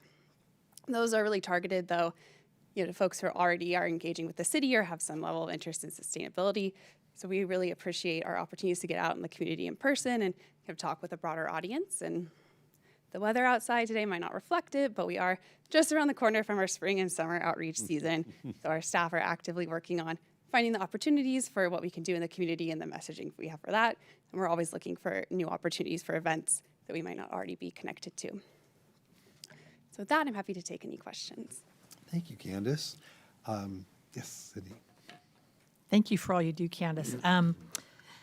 So on the EV charging side, I know we've seen a fair number of people talking about maintenance of the chargers. Are we kind of a coordinated effort to make sure that as we add new chargers, I know that the technology is evolving quickly and they probably keeping them up to working is hard, but what are we doing in that space?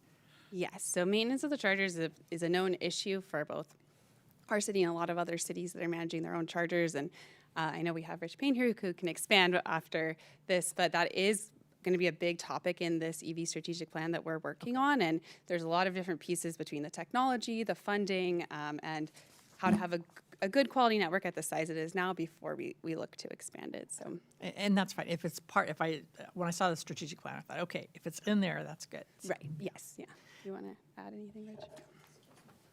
Yes, Councilmember Silva. Oh, and I'm going to ask another question, which is, it would be very helpful to know where people can find the locations of public available EV chargers, and if that's part of the strategic plan, good on you. Yes, we will be outlining that in there. We do have on our website and the sustainability pages a link to a map of the public chargers as well as information on where our city-owned chargers are, but we can always highlight that information more. Maybe think through with the communications and outreach team, where do people look for something like that? They may not look under the word sustainability. They might look under chargers or something like that. So that's part of the problem. Mm-hmm. And Mayor, I think your question was largely asked, wasn't it, Councilmember Darling, on maintenance? I think we're good on the charger maintenance and sake of time. I know we have some deadlines here. Okay, good. Any other questions? Just a comment. Yeah, not a question, but a comment. No, I'm very appreciative for the work that you do. I wanted to let you know that your work is also very well appreciated and recognized from the public. I get a lot of comments about the good work you're doing, so thank you for that. I also was very impressed with the website on reviewing it just recently, sort of brainstorming on different sustainable ideas. And some of the comments I got seems like they're very in line with what you're talking about, trying to get the word out, because some feedback I've gotten is that they don't always see where the things are on our website, or 2,500 is a lot, but like, how do we grow that? So I'm so happy to hear that that's what you're working on.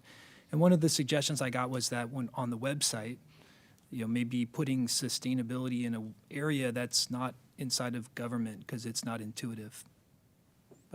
But thanks. Yeah, right now you can access our pages, and there's a lot of details on how you find things on the website, how you get to it, and our communication staff are definitely the experts on that. You can either get to it through the government path. There's also a path under the I want to learn more about, and then there's clean energy incentives. So the goal there is to hope to catch folks who are looking for how to save money, but we could definitely work on burying that more. Looks like we're good. Thank you very much, Candace. Thank you very much. I'll pass it over to Erica Vandenbrand for our general plan update.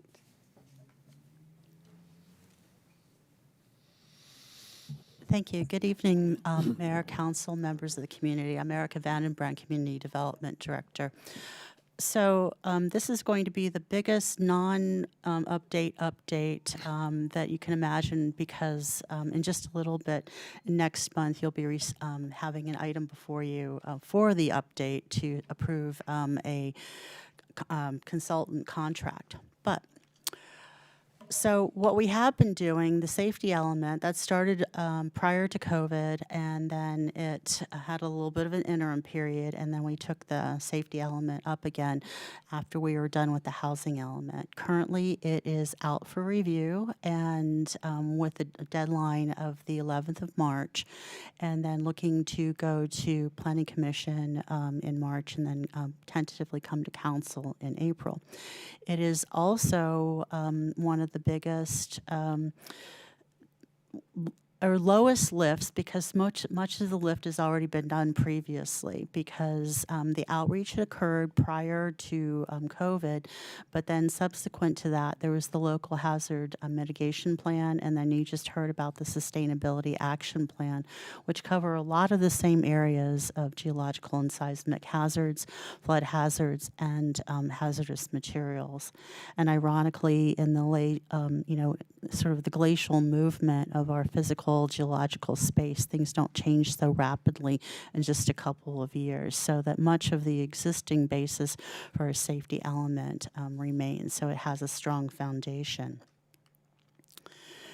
For those of you that are missing your Olympic, highlights, we have one tonight. We're off to the races, and we just passed the starting gate. We have we issued a request for proposals. Those responses were received and evaluated, and that the pre-council approval for the contracting process is underway, and with a recommendation coming to council scheduled for the March 17th council meeting.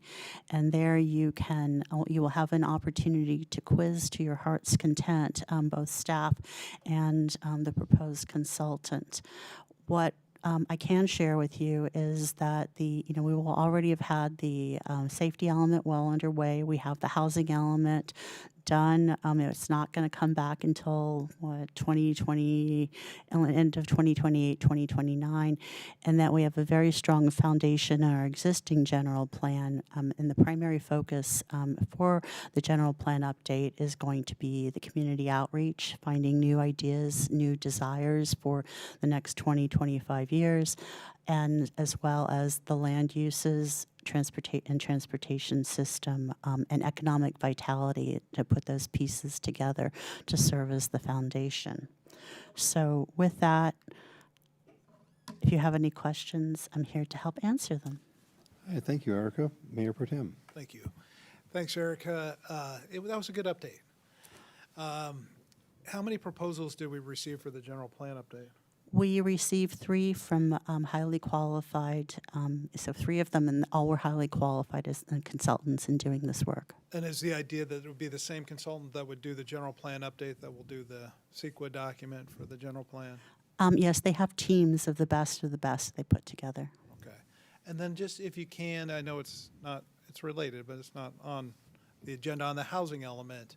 We'll be receiving an update on our numbers from last year at some point this spring. That too is coming imminently, and we'll be giving you a very intense update in March, because you need to approve it so we can send the annual progress report on to the state. Was it more active than the previous year, or just about the same level of activity? Yes, it's. I feel like I'm giving you the trailer to coming events, but yes, there has been has been more activity.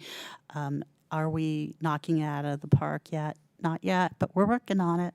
Okay, thank you. Thank you, Erica. Appreciate that, and look forward to going through the process on this. Thank you very much. And so we have the highly effective and knowledgeable Rich Payne coming next. Highly effective and knowledgeable. It's both. That's a lot of pressure. Thank you, Erica. Good evening, Mayor, members of the council. My name is Rich Payne. I'm the Public Works Director. Tonight I'll give you an update on the Parks and Recreation facilities and summarize all the projects that are in this summary and that you see in that summary. Oh, let's see. Already started off great.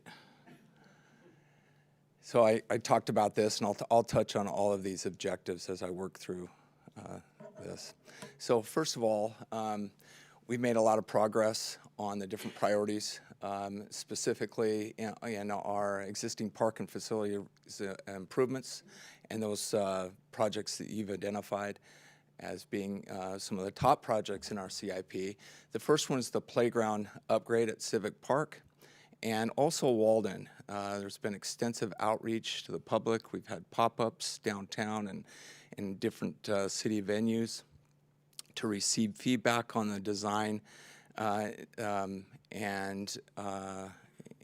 different features that the public wants in their parks. And we landed on a really good design. I know staff has spent extensive time on this, and unfortunately, when you start projects like this, we only have enough funding to focus on Civic Park, and so that doesn't, sort of ignore all the work that has been done in Walden.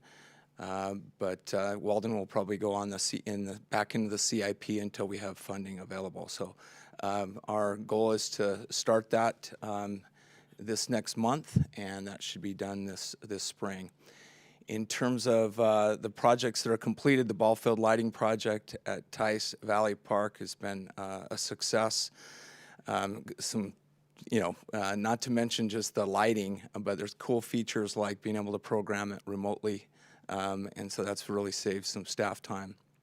The synthetic turf project is also complete, and actually with all the rain, we'd still be able to play on that field, so mission accomplished.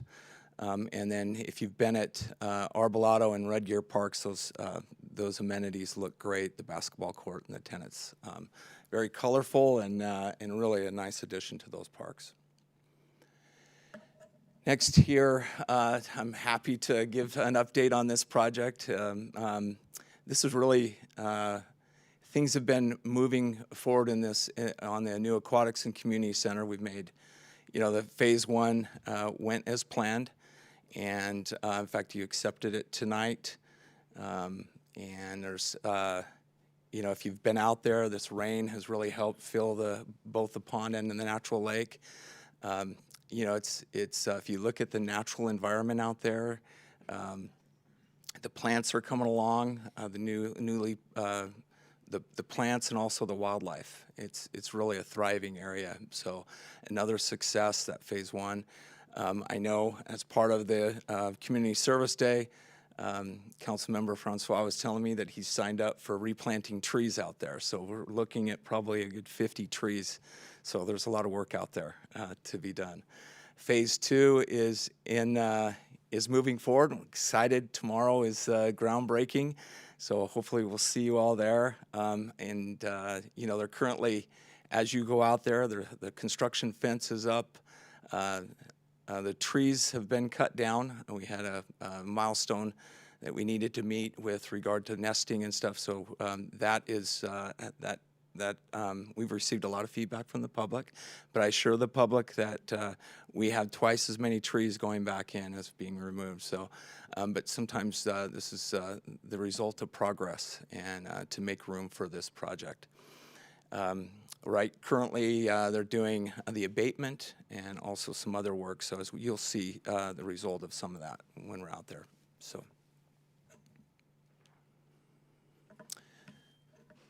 Again, we talked about that. Oh, I jumped ahead there. Along that same line is that the pedestrian and bike-friendly development throughout the city. That's moving forward. A lot of these projects are in design. Specifically, the trail crossing enhancement, though, is going to begin construction this next month, and so that'll start, and that involves just making these crosswalks at all the pedestrian pathways more safe for the public, and so that's a great improvement. In terms of the bike facilities, those are currently in design, and we are planning, well, hopefully if all goes well, those will start construction in 2027. And then also our pedestrian walkways.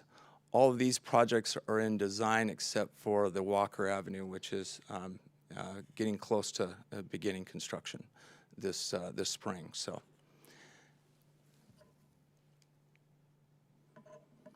And then also part of the priority is and it's been discussed tonight on what the next steps will be for the existing clerk pool. As directed by council and shared with you a few months ago, the public outreach will begin late this year in the fall, and we'll get feedback from the community on what they would like to see in that space. And so we're excited to see what our next steps will be once we demolish the clerk pool. So that will be phase 3, and that work will probably start after phase 2 is complete. And we make that move from the pool, from the old pool to the new pool. But at least the design phase will be well ahead of the game and know exactly what we want to do with that space. And with that, I'm open to questions. Thanks, Rich. Exciting Yes. stuff. Yeah. All right, the most visible things going on in Walnut Creek. Absolutely. Any questions? No question? Thank you so much for the update, and I've really enjoyed reading all of the pages about all of the great things that are going on in Parks and Rec and the bike and pedestrian facilities as well. On the bike and pedestrian facilities, is it possible, and I spoke to the city manager a little bit about this morning, to get a more dedicated time on our agenda so that we can hear which ones we're doing? Because you get asked about it all the time, and I'm afraid it's not always easy to remember, oh, it's a long list. Anytime we get to brag about what we're doing and give you more information, that's certainly something that we can put in the future. An update, so to speak. Future updates, Thank absolutely. Yes. So as we heard, the groundbreaking's tomorrow at 4 o'clock at Heather Farm. The public is invited and hope to see you there. All right. And toes are going to be in the water in 2027. With that, I'll turn the time over to our chief, Chief Hibbs.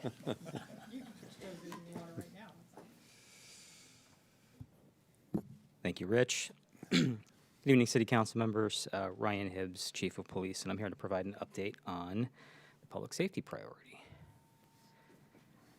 So as a reminder, within the priority of public safety, we identified 6 strategic objectives to accomplish this goal. They were to maintain an effective and innovative police department, continue... Chief, could you just speak up a little bit just to make sure everybody can hear you okay? How's that? Perfect. Okay, that's much better. How's that? Perfect. All right. As a reminder, they were to maintain an effective and innovative police department, continue proactive response to crime trends, coordinate joint agency response to homelessness and mental health challenges, develop crime prevention partnerships and programs, improve traffic, transit, pedestrian, and bicycle safety, enhance community and regional disaster preparation. So strategic objective number 1, at the last update I mentioned we were testing AI applications for report writing. We're continuing to do that with different vendors now to try to find the one that's most suitable for us. We're also evaluating additional AI tools for dispatch. We have received word that we've been awarded $1 million to put toward our body-worn camera upgrade, which is welcome news. I'm not sure when that's going to be funded, but it should be funded soon. And then we started an evaluation of all of our technology across the police department to ensure that we're most efficient, as efficient as we can be. If we can save some money along the way, certainly that's a benefit, but we're really looking to condense some of the overlapping technologies that we have and to become more efficient in our service to the community. And then with respect to social media, we've got an additional 10,000 followers across all of our social media platforms in 2025. We're pleased with that. We're more pleased with the fact that we've doubled our engagement. So we look to continue to grow that with our crime prevention specialist and social media team. As far as automated license plate reader cameras, so in August we installed and implemented flock cameras. That was a new and upgraded camera system. Since that time, we've had over 8 million plate reads since integration in August of 2025. Of those, now, to give some context, most of those are commuters and repeat reads, but in the last, I want to say 30 days, is that right, Captain Slater? We've had 31 alerts for stolen vehicles, 12 of which were for vehicles involved in other felony criminal activity, and over 7,000 stolen plates were read.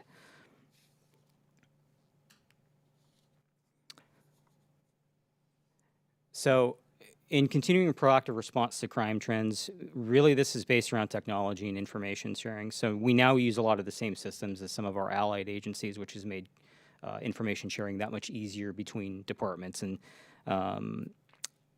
the good news is that I'm going to knock on some wood here. We didn't really note any crime trends over the last half of 2025. But usually two typical crime trends we see during the holiday season are residential burglaries and downtown robberies. We saw 4 residential burglaries in the month of December, which was a significant drop from the previous year.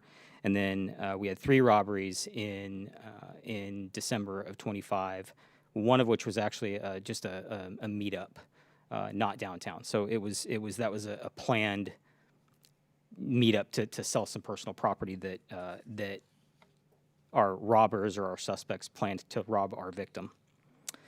Regionally, catalytic converter thefts are up again, but again, I'm going to knock on some wood. We're not seeing that in our city. So we are continuing to develop information with our allied agencies to make sure that that doesn't come here, and if it does, that we can respond to it. And then overall, our crime rate dropped 20% from 2024 to 2025, and we had a historic low in January. We're still gathering those numbers, but we had a historic low from the month or from January of 2025. In coordinating joint agency responses to homelessness and mental health challenges, we continue to collaborate with city and community partners in response to issues arising from homelessness. CORE continues to work in Walnut Creek 5 days a week. They, on average, contact approximately 30 unhoused individuals per month. A lot of those are repeat clients, so to speak, and their goal is really to get folks into housing, but sometimes that just simply takes time. And then we're continuing to work with the Trinity Center as well.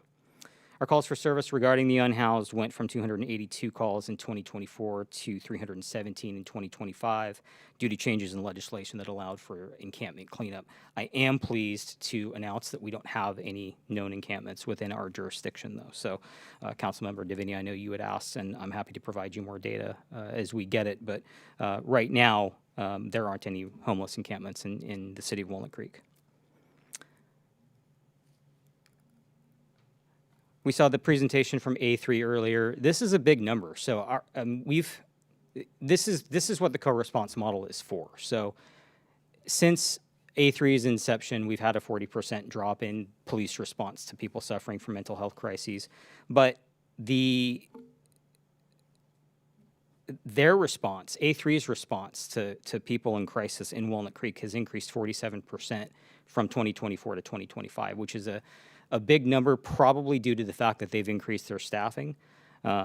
They've been really good in working with us to ensure that the co-response model is working.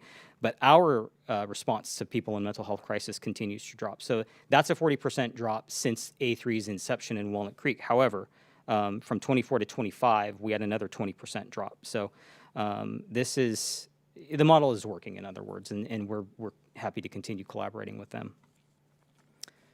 In developing crime prevention partnerships and programs, I am pleased to announce that we've branded our crime-free business program. I did give a brief teaser to this crime-free business program that we've set up in our last update. We've branded that Walnut Creek Business Watch. So we hosted the first webinar to announce the program in December, and the program launch event is February 24th from 9 a.m. to 10:30 a.m. right here in the council chamber. So we did receive good attendance on the webinar in December. We're hoping to get even better attendance in February for the launch event. And the purpose of Walnut Creek Business Watch is to build a strong partnership between local businesses and the police department to provide direct access to resources, including safety tips and crime prevention strategies, enhance the consumer and business experience, and to establish open lines of communication. I will note that this program is in partnership with Walnut Creek Downtown and the Walnut Creek Chamber of Commerce, and it is free to attend. So for strategic objective number 5, improving traffic, transit, pedestrian, and bicycle safety, the biggest sort of announcement here is that over the last half of 2025, we conducted high visibility enforcement for the second half of the year, and those overtime the operations were mostly overtime assignments, so basically an officer wasn't beholden to calls for service. This was their mission, was simple traffic enforcement. This initiative resulted in a nearly 40% increase of both stops and citations issued and a 23% decrease in total reported collisions from 2024 to 2025. And now on to everybody's favorite topic, e-bikes. We've taken essentially an educational approach to e-bike safety. We did host an e-bike education webinar in November, which was directed at high school students and their parents to alert them about the rules surrounding e-bikes, specifically regarding the use of specific classes of e-bikes and the proper safety equipment. We conducted another e-bike safety presentation in December, this one aimed at middle school parents, or middle school students and their parents. And then during the last update, I mentioned an enforcement operation in August of 25, which resulted in 9 stops of e-bike riders, which were all under the age of 16, I believe. So those riders were stopped, they were educated, their parents were contacted and educated as well. We did issue 1 citation for an e-motorcycle rider for essentially riding without a license, and then we towed that e-motorcycle. More of those operations are planned for later this year. We're aiming for 1 per quarter. On to DUIs. We conducted 2 DUI checkpoints with allied agencies in the second half of 2025, along with several DUI and traffic enforcement operations. So essentially monitoring and patrolling downtown and making traffic stops of suspected impaired drivers, which resulted in 13 DUI arrests. Continuing on at strategic objective number 5, we did apply for an Office of Traffic Safety grant, as I mentioned during the last council meeting. We'll know probably closer to June. Is that correct, Captain Slater? We'll know if we've been accepted, if it will be awarded, and if it's awarded, it will be funded in October of 2026. And the goal there is to conduct more high visibility traffic enforcement with the aim to drive down traffic collisions. The Traffic Safety Working Group is comprised of 2 traffic commissioners and representatives from the Police Department, Public Works, and Traffic Engineering. They meet once per quarter to discuss engineering and traffic issues. And then we have a new protocol to notify traffic engineering of serious and fatal collisions. So quarterly meetings to ensure alignment and provide updates on project and outreach there. Strategic objective number 6, which is to enhance community and regional disaster preparation and resiliency. Biggest piece here is that we're participating in ongoing citywide facilitated emergency operations center trainings, and we do have one upcoming in, I believe it's April, which will include practical scenarios. So every city department is included there. Those are facilitated, and the scenarios are very interactive, I'll put it that way. And then big news is we have a police department lieutenant that is now assigned to manage our CERT team. So that is Lieutenant Mike Watson. We have had some challenges in identifying a member of CERT to act as a leader there and a liaison with the police department, but we are continuing to work to find that person and identify them. And then, not in the slide deck, but shameless plug, police department's annual report is coming this summer. With that, I'm happy to take any questions. A lot of information. Thank you, Chief. Telling me. Do we have any questions for our Police Chief Hibbs? No? Yes, Mayor Bortem. Thanks, Chief. Great report, and congratulations to you and the whole department on very noticeable results in terms of drops in crime. We appreciate that very much. On the traffic patrols, I noticed that you had the high enforcement late last year and used some overtime. Do you feel like you have what you need in terms of the staffing levels, or what can we expect in terms of additional traffic safety patrols? It's a great question. So we did roll back overtime, as everyone knows, but we are well-staffed on patrol to be able to handle additional traffic duties. So outside of responding to calls for service and outside of responding to beat responsibilities, part of our mission overall is traffic enforcement and safety. Excellent. And then in terms of the license plate readers, I know we've heard from some of our other Bay Area communities. Just want your information and assurances that this information stays within Walnut Creek and maybe our software provider and can't be used by federal agencies or others for unauthorized purposes. That is correct. So to assure not only the council but the public, we conduct regular audits of our settings to make sure that we are not sharing with federal agencies, I'll say that. we're actually bound by state law and our department policy from sharing information with federal agencies. So if we don't, if there's an issue with our settings, we could actually be in violation of that. So we take that very seriously. Okay, and that's a state law that we have to comply? That is state law, and it's our city and department policy, yes. Excellent. How many license plate readers do we have in the city? Oh, goodness. 31. 31.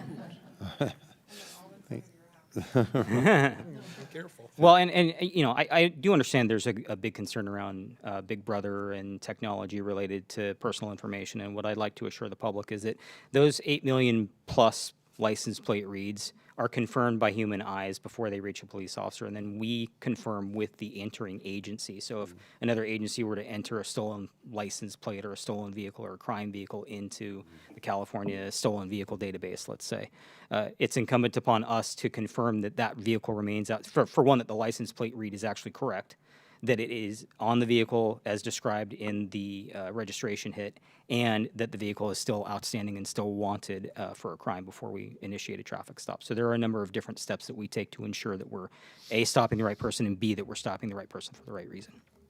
Thank you, Chief. And Councilmember DeVinny? Yes, thank you for the report. My question is also about the license plate readers. That seemed like there's a lot of data, and it was something like 150 or something stolen cars were noticed.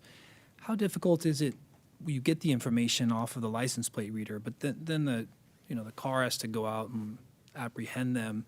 Is that challenging, or how do you address the delay there? And where's the car gone after you've identified it in that spot? Well, it's not a significant delay, so it just depends on where our officers are positioned. If, so let's say we get an alert at, I'll just use a main thoroughfare, let's say Ignacio Valley Road, anywhere on Ignacio Valley Road. When the alert is sent out, the plate is given, the direction of travel is given, and the location is given. So if we have an officer that can respond to check the area for that car after everything's been confirmed, then because we can confirm that information while the officer is en route as well. So it isn't. We're not going to delay our response just to confirm the information. We can confirm the information while we're en route. So the delay there isn't really significant.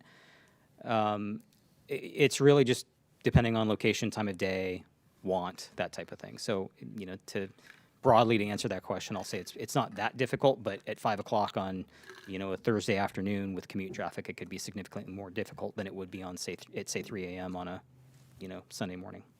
And so that was sort of a lead-in question for the next one, which is the role for drones. We saw what happened in San Ramon with the break-ins there, and the drones led to the apprehension of the criminals. Do we feel we have a robust drone program? And it would seem to me like something like a license plate reader might be easier to send a drone and follow the car until you can get a vehicle there. And I see increasing role for drones. Do you also see that, or do you feel the program is fairly well funded as far as drones go at this point, or what are your thoughts on that one? Well, we could always use more drones. I mean, at this point, there are a lot of agencies that are working toward drone as a first responder program. That is one of our goals eventually to get to that. We do have pieces of that program in place. We do not have a full-time drone as a first responder program, but to answer your question, yes, I do see that is really the future of policing, and there are a number of reasons behind that. It's safer for everyone involved. The ability to get video while you're responding and to get sort of an eye in the sky prior to a police officer responding in person, all are very helpful. The caveat is that we can't use drones for general surveillance, so we have to have a purpose behind it. So a good sort of example of our usage of drones was our e-bike traffic enforcement operation. If an e-bike rider took off on us, we were able to get a drone in the air and follow them to wherever they ended up going, and meeting them there, which is obviously very helpful. It's a much preferable alternative to chasing them along city streets, and obviously it's a chasing any sort of violator is a danger to public safety depending on the time of day, and we have to weigh that out with what the offense is and what the want is and all of that. So really to answer your question, yes, we have enough now. We are obviously going to work toward more of not. I'm not gonna tease out a drone as a first responder program in this moment right now, but that is the ultimate goal, is to get to that point. All right, well, thank you, Chief. I think that brings us to the end of each of the sections, so I'll bring our Assistant City Manager back up. Thank you, Chief. And before I wrap up, I wanted to give City Council a few more updates on things that don't necessarily fall within the 5 strategic priorities of the city. First of all, the city was awarded a Distinguished Budget Presentation Award from GFOA for our fiscal year 26-27 budget book. This award is given to states and local agencies who adopt a budget that is not only used as a planning tool, but it's also being used as an effective communication tool as well. So kudos to the work done by our Administrative Services Department on that.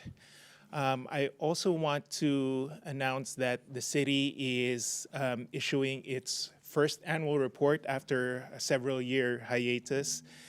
This will be a look back on the city's accomplishments for 2025, and that's expected to be out late February, early March of this year. Also, I want to share that back in November of 25, we graduated our second cohort of Citizens Institute since the pandemic. It was a great program, great success. We had tremendous interest in participation in the program. So we will be coming back to for our third cohort in the fall of 2026. And then lastly, November of 2025, we graduated our second cohort for our APEX group, which is the Achieving Peak Employee and Customer Experience. This is our city-run employee group where we look at educational experience and projects for our employees. So we've launched the 2026 program, and so we're looking forward to a good program this year. And then a couple of items that will be coming to City Council. We are currently in the process of doing our comprehensive fee study. That's been several months in the making. We are getting close to the finish line. We're hoping to bring that to City Council for review, comment, and adoption in May of this year. We are also bringing our fiscal year 2027 budget update to City Council. There are several Finance Committee meetings that will happen, but I think the 2 biggest milestones for City Council will be this. In March, we will be bringing recommendations to City Council, and then final adoption of these recommendations in June of this year. As part of the budget process, we are also updating our 10-year financial forecast. We do this every 2 years. We will be doing this in-house this year, and we hope to bring this to City Council late this year or early 2027. And then finally, I think City Council has noticed the missing bricks in front of City Hall. There's been some much needed repair that needs to be done in the front facade of the building. So we will be working on that, and that will include some work here in the council chambers as well. We're hoping to start that work late 2026 to early 2027. And finally, this is the last slide. A couple of updates on major projects. The Mitchell Townhome project was approved by Planning Commission on February 12th. The EIR was certified, and the design of the project was approved. The new Porsche dealership on North Main Street was approved by Planning Commission at the same Planning Commission meeting, but that will need to come to City Council for final approval because that includes a rezone of the property. And so that will come to City Council on March 3rd. And then finally, the much-awaited Restoration Hardware project will be going to Design Review Committee tomorrow. So fingers crossed. All right. And that concludes our presentation. Well, thank you. Appreciate that, Charles, and everybody on the team, the staff, with all of your presentations. We need to accept this, and that requires a motion. Move to accept. Mayor, if I may, yeah. Oh, I'm sorry, public, you're right. Public comment. If anybody has any public comment to make on this, these strategy update, please come to the dais. Okay, seeing accept. none. Now, well, yes. Move to accept. Move to accept. We have a motion. Second. Susie, could you call the roll, please? Councilmember Darling. Aye. Councilmember Silva. Aye. Councilmember Diviny. Aye. Mayor Pro Tem Francois. Aye. Mayor Welp. Aye. All right. Now, we have next on the agenda is the continuation of the interviews of commission candidates and action appointments. This is upstairs. We had part one earlier before our open meeting. Public comments will be received at this time for that particular item. After an opportunity for public comment, the City Council will conduct the commission interviews. Commission interviews will not be video recorded, but can be viewed in person. And if anybody has any public comment for that, please come forward now. Seeing none, we'll go upstairs. And meeting adjourned.